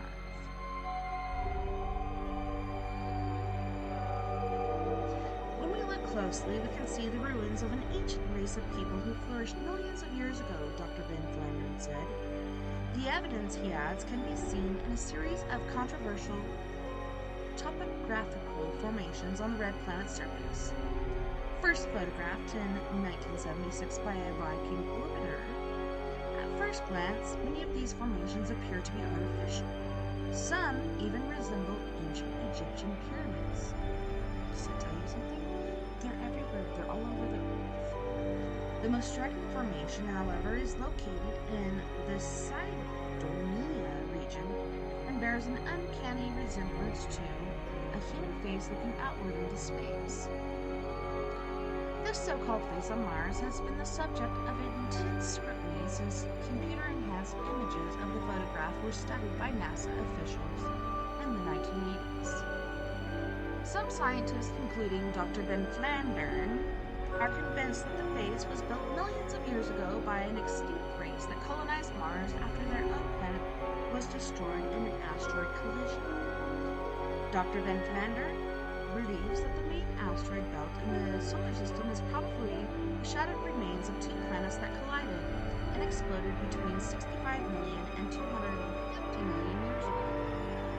Intelligent life on at least one of those planets evacuated before the collision and launched colonization probes on Mars, Earth, and perhaps elsewhere in the solar system. Alan F. Alford, author of 2 best-selling books on the subject, The Phoenix Solution and Gods of the New Millennium, agrees that Dr. Ben Flandern may be correct. The ancient Egyptians and their predecessors had a profound scientific knowledge of the exploded planets, including the causes of these explosions and the subsequent effects on the evolution of life on Earth. Alford, who lives in England, said NASA has tried to cover up the truth about the face on Mars by distorting photos taken by Mars Global Surveyor spacecraft in April of 1999. And I'm telling you, they've covered up so many photos. It's freaking insane. Like, why? Just be honest and let us know the truth. Yes, a lot of us will run around like chickens with our head cut off, but many of us are very aware of UFOs, UFO technology, and life on other planets. So please just let us be and share that information. What's going good, Truzido? Like I said, good to see you. I'm glad you're here.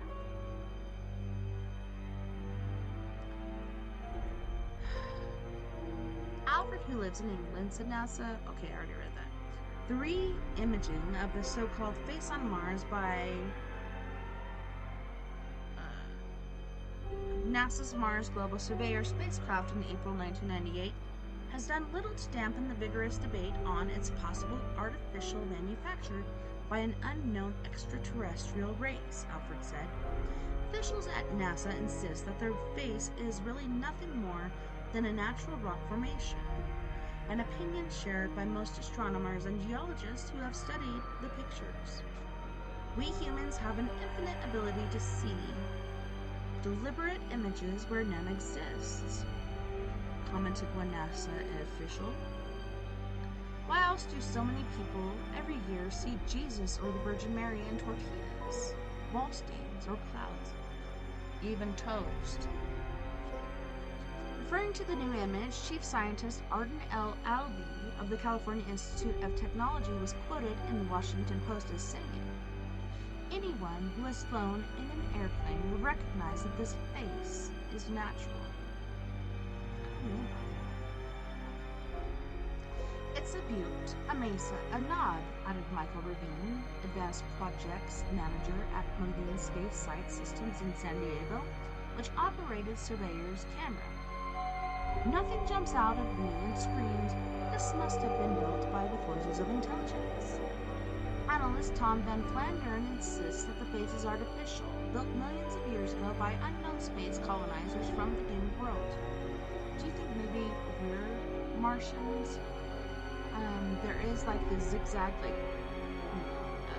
laser sort of weapon that was used on Mars. I think during the world wars on Mars, and I think perhaps we escaped to this planet. I don't know. What do you think? Let me know in the comments below.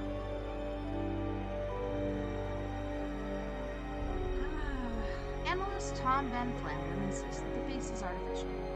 The humanoid facial features that first drew attention to this area are confirmed by these new photos despite poor lighting and poor viewing angle, Dr. Van Flandern said.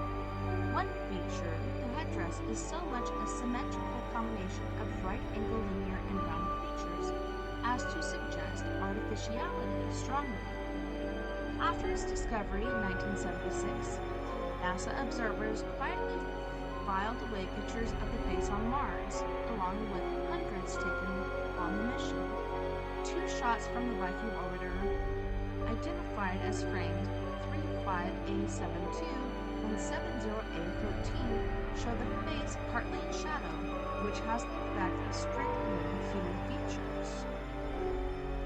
The face is roughly 2,500 meters long, about 1.5 miles, 2,000 meters wide, 1.2 miles and 400 meters at its highest point, about 1/5 of a mile. Several pyramid-like objects purportedly surround the face, objects that some researchers think might constitute a city square, complete with 4 small mounds, a large main pyramid, and a fortress just east of the main pyramid. The exact purpose of the face and other suspected artificial monuments on the Martian landscape remains unclear. I suspect, said Alford, that future probes to the red planet, followed up by careful and open-minded study, will answer that and countless other questions. Some diehard supporters of the face on Mars theory insist it will probably make a manned mission to the red planet before the debate is finally settled.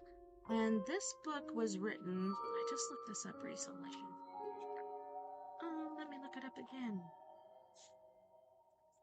So it was written and published in the year 2000, so they did not know of Elon Musk and what he's doing as far as manned missions to Mars. They've been having this going on for the last 10 years. People putting in their projects as far as like housing and gardens and different things. And people signing up for a one-way trip. If you go to Mars, you're not going to come back. But on that note, boys and girls, we are going to go to our second music break. On this break, we have Mr. Jeff Hilliard again, with The Cog That Yields. We also have Multitude. We also have, hold on one second, let me erase this. The Good Life. And then we have Cockroach from the UK with ICU. And we have Miss Mia Savage with Veneer and Crypto. You guys don't go anywhere. We'll be right back after this music break.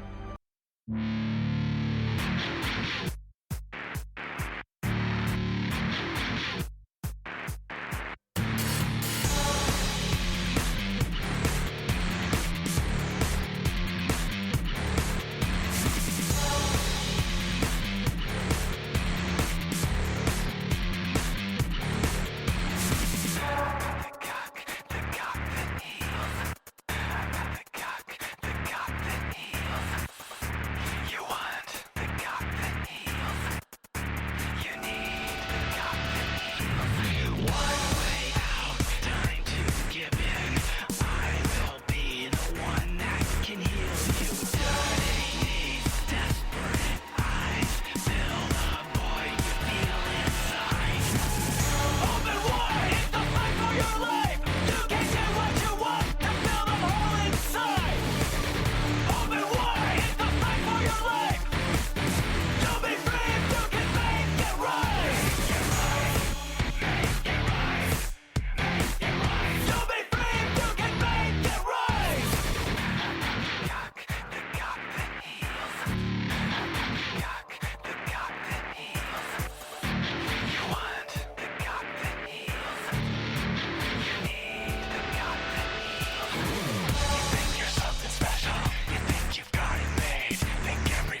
I got more than moves, got that molar too. You think it's wrong? Back of the head too long. Fuck that. Check these molar moves. You need a molar too. I can do no wrong. Back of the head long, never gonna cut it. All these hookers sweet on me.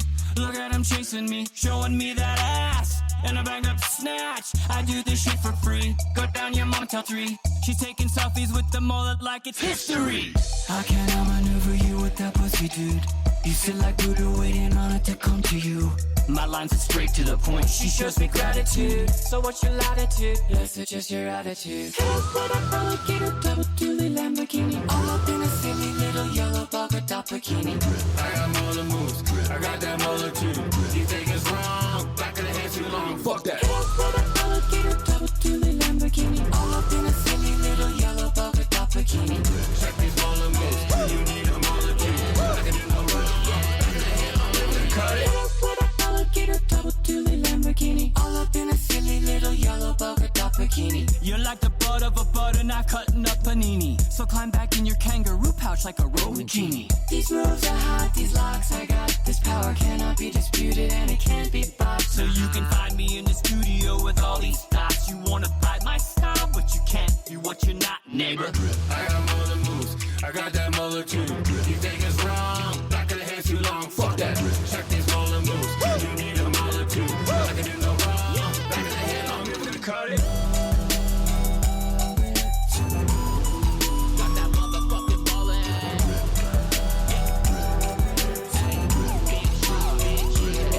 You wanna touch it? Yeah. Next time you come around here with your bitch ass, just remember how my mullet makes your hoes pussy drip, drip, drip. I got molar moves, I got that molar too. You think it's wrong? Back of the head too long. Fuck that. Check these molar moves. You need a molar too. I can do no wrong. Back of the head long, never gonna cut it. I got molar moves, I got that molar too. You think it's wrong? Back of the head too long. Fuck that. Check these molar moves. You need a molar too. I can do no wrong. Back of the head long, never gonna cut it.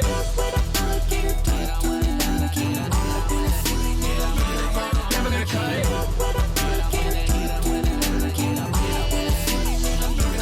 Never gonna cut it. Drip, drip, Molar moves. Just a molar, bitch. Molar moves. drip, drip. Molar moves. Never gonna cut it.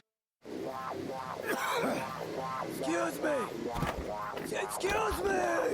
You got a cigarette? Hey, you help a guy out with some spare change. Anything will do, man. Oh, God bless you. Can I just get your change? I missed the bus. I gotta get 6 right down. I'm not an animal! Moving like a steak knife. This is a good life. Dancing in the moonlight. I wanna be inside of you.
watching your every move. This is the good life.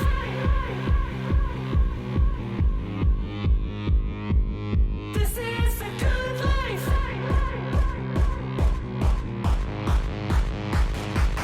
This is the good life.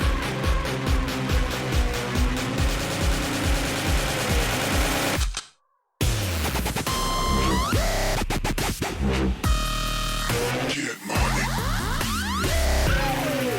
Get money.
Welcome back, and thank you so much for joining us this evening on We Are Paradox Media's Late Night in the Rockies. So, last hour, we covered our book, The World's 100 Greatest Mysteries Strange Secrets of the Past Revealed. It's been a pretty good book. We're basically at the end. We have this much left. But for the last hour, I wanted to get into some creepy videos. Hope you guys are down with that. If not, sorry. So sorry. So I'm going to share a screen. Share screen. Here we go. Share. And this is by Mind Junkie. You guys ready? Want to talk about it? Like, here we go.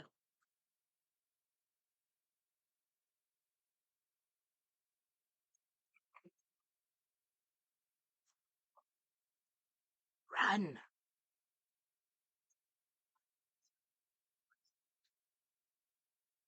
Hello, Gabriel.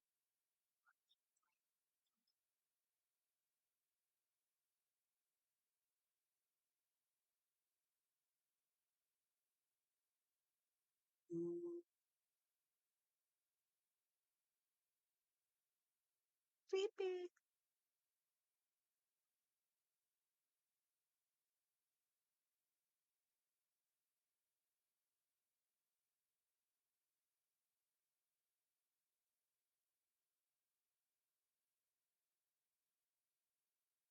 Is he jumping a fence?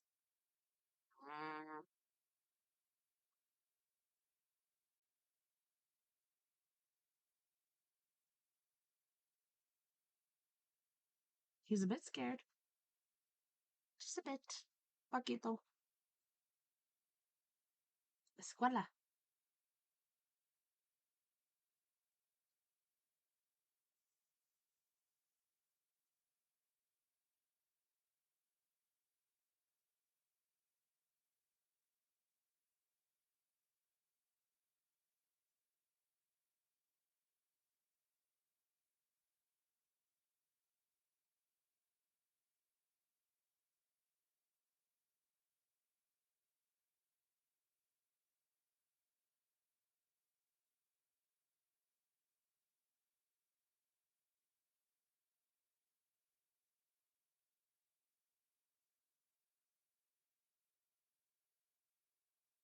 Oh, what's on the chalkboard? Oh no. I'm sorry, Robert. Weird.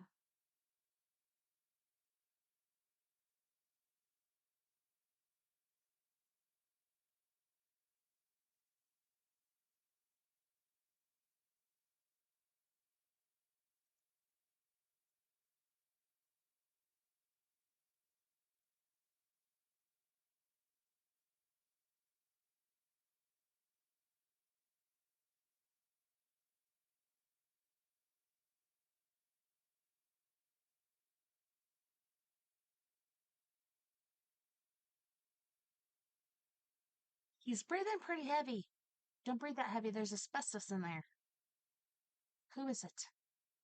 What the?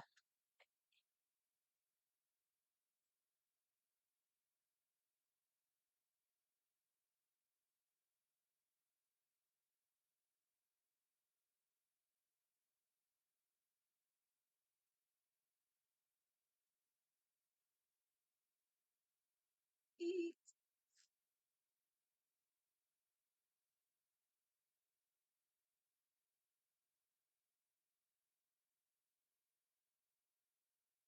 Oh no. Did you see it?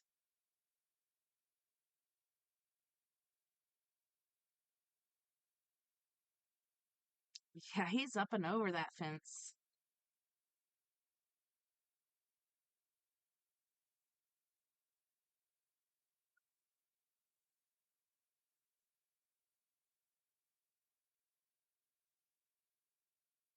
Hmm?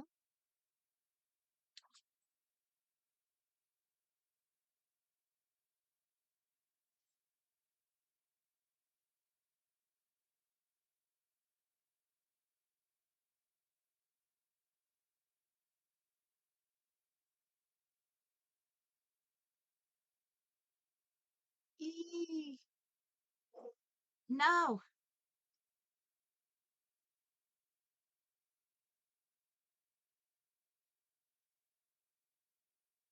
Mm, number 19.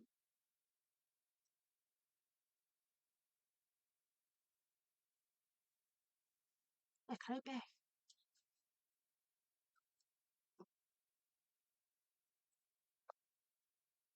Hmm.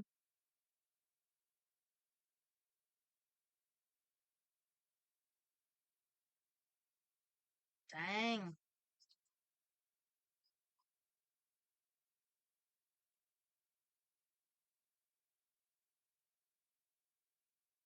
Eee.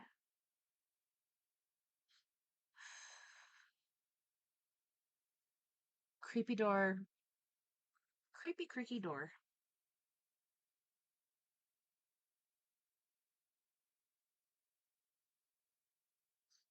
Oh, there's an orb. What? Holy shit.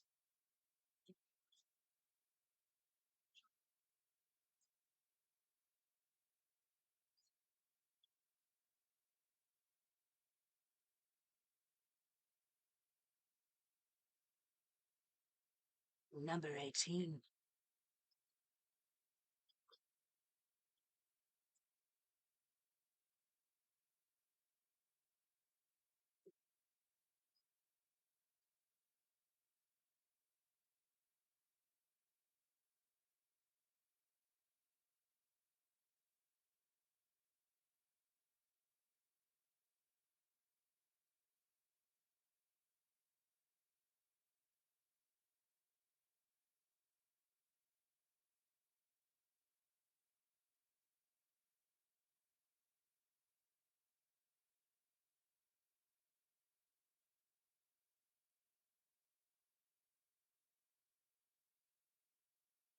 Right. Right, lads and lassies.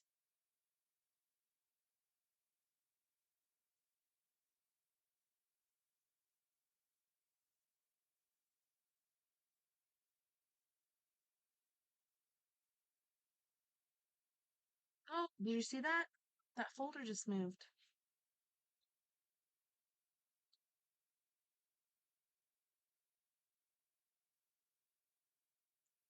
Drugs are bad, McCoy. What?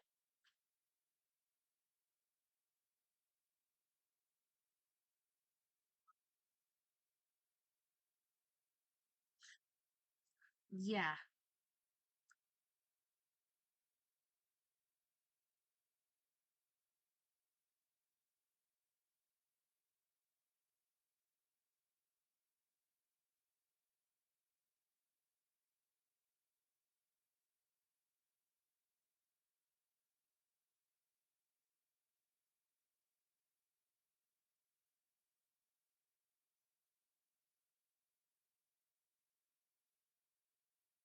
Oh, yeah.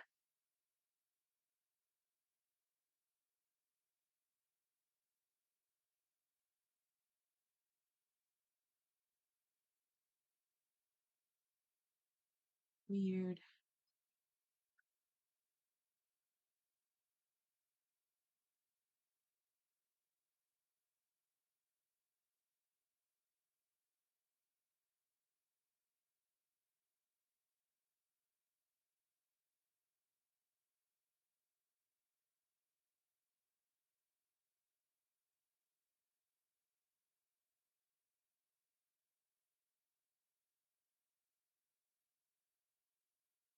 Number 17.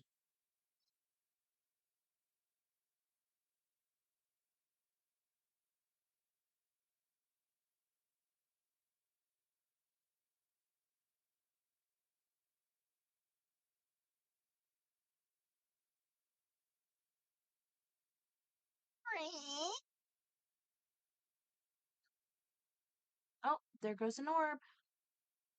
What the crack?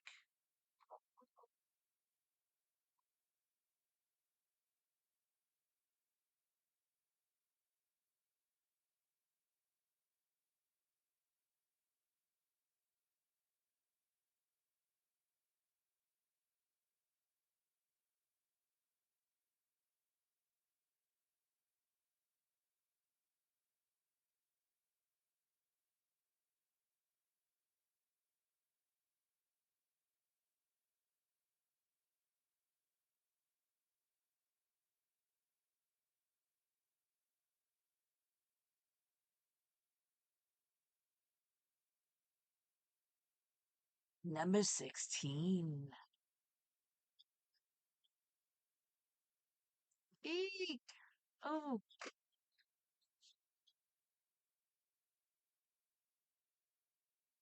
that's so weird because I had a dream the other night where I don't remember if it was Michaela or Mackenzie, but they turned around and their eyes were black around their eyes like that. Super creepy.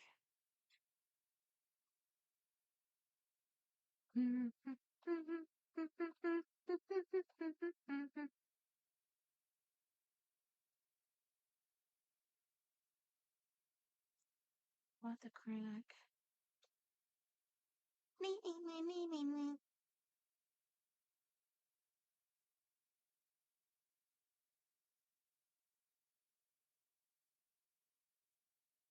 The crack? Did you see it? I just saw something standing there. What?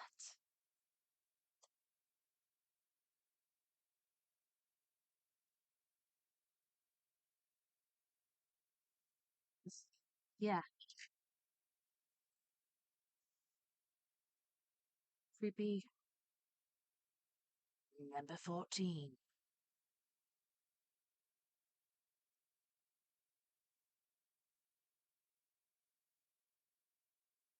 Oh, it's a pretty fast video.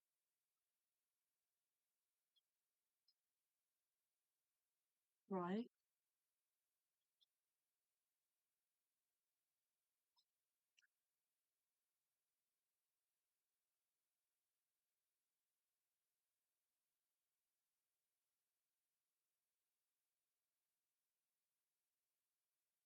You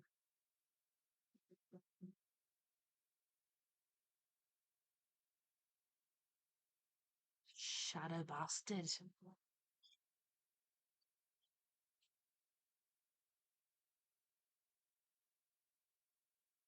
Weird.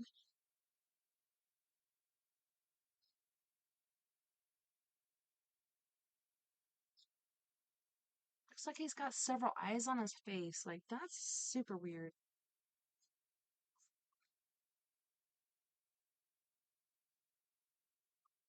Number 13.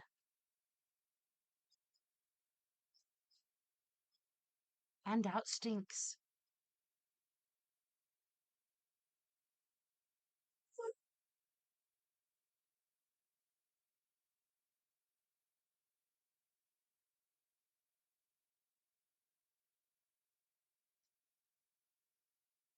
What's up, pup? Ooh. Mm-mm.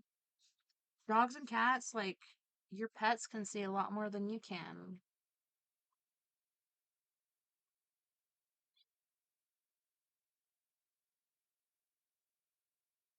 Come up and down. Whoosh. Ew. Oh no.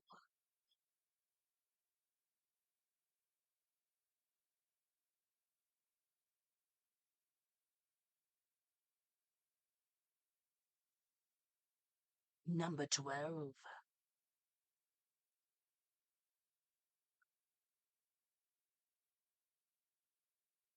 Oh, I've seen this video.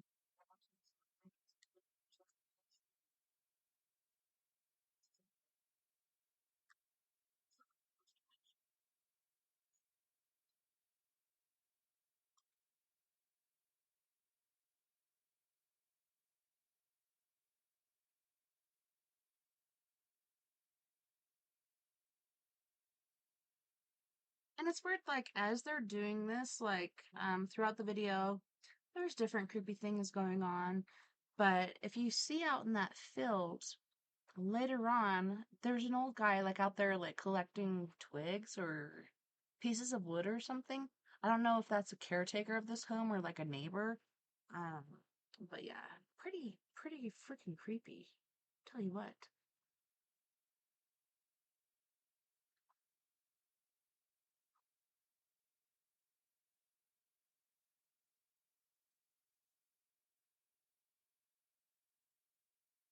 Mm.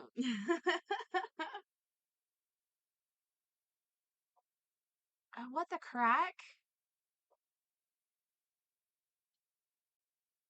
Creepier stuff coming.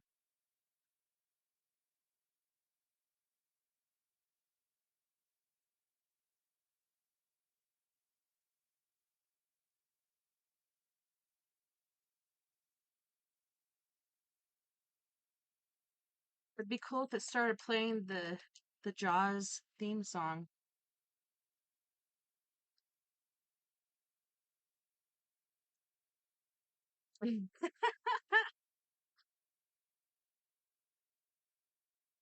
Eek.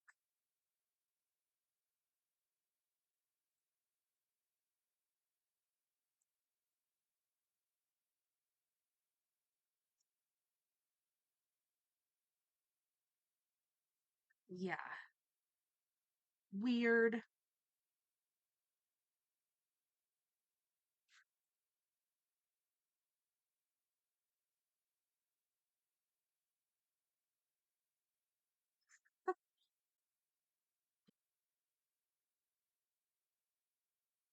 Okay.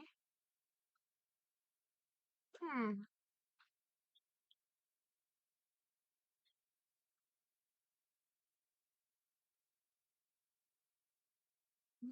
Thumbs up.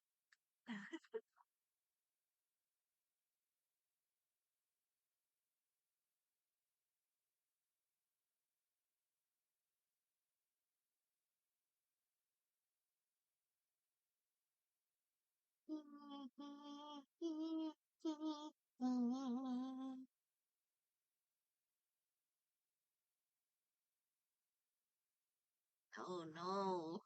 What's going to happen? No. No.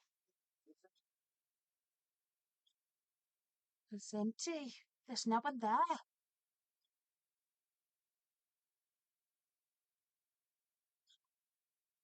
What?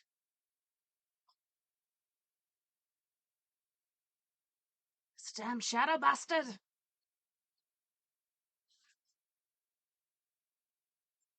Make sure you subscribe. Mind Junkie. He's got some awesome videos. Woody! I love Woody! Smash it. Number 10.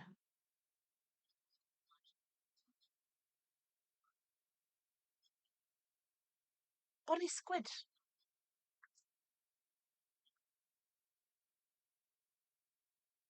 Alright.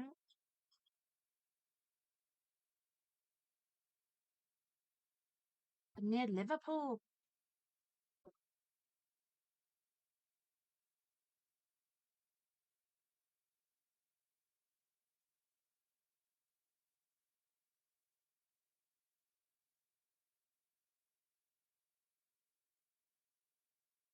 Which is creepy.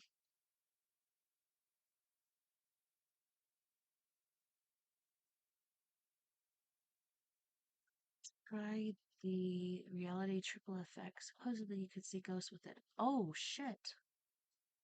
Wow.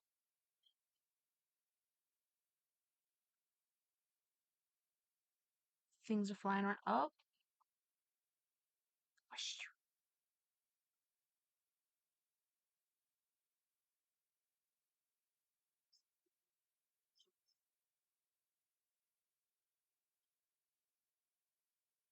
Whoa.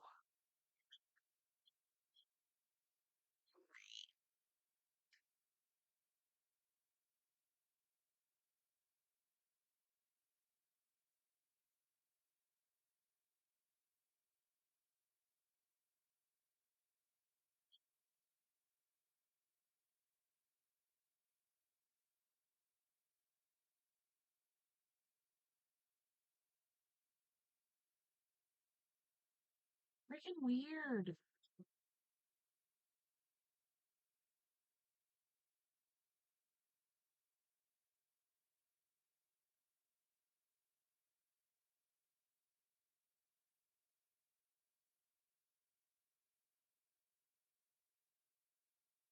It's up to you.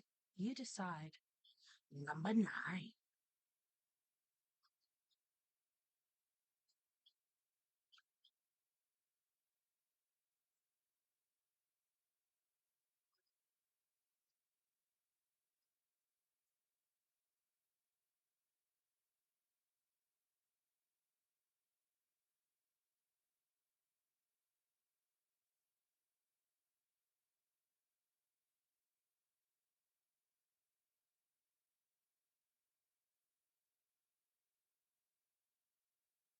Hmm.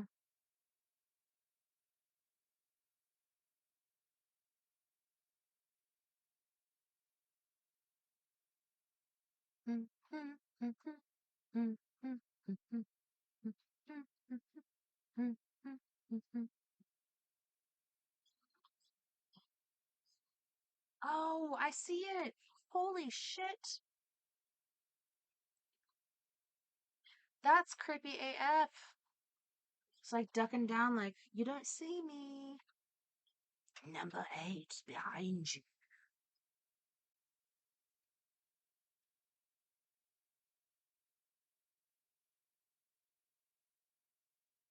What's that noise? Yeah.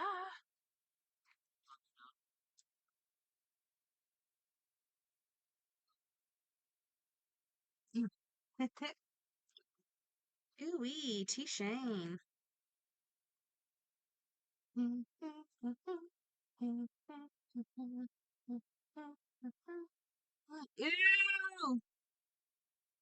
Run, Forrest, run! Good Lord.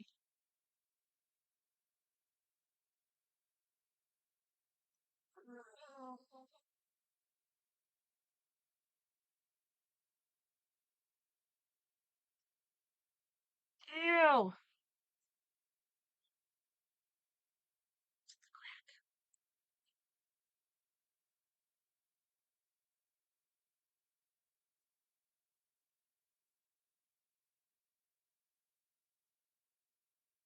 No. Oh man. Whoever lived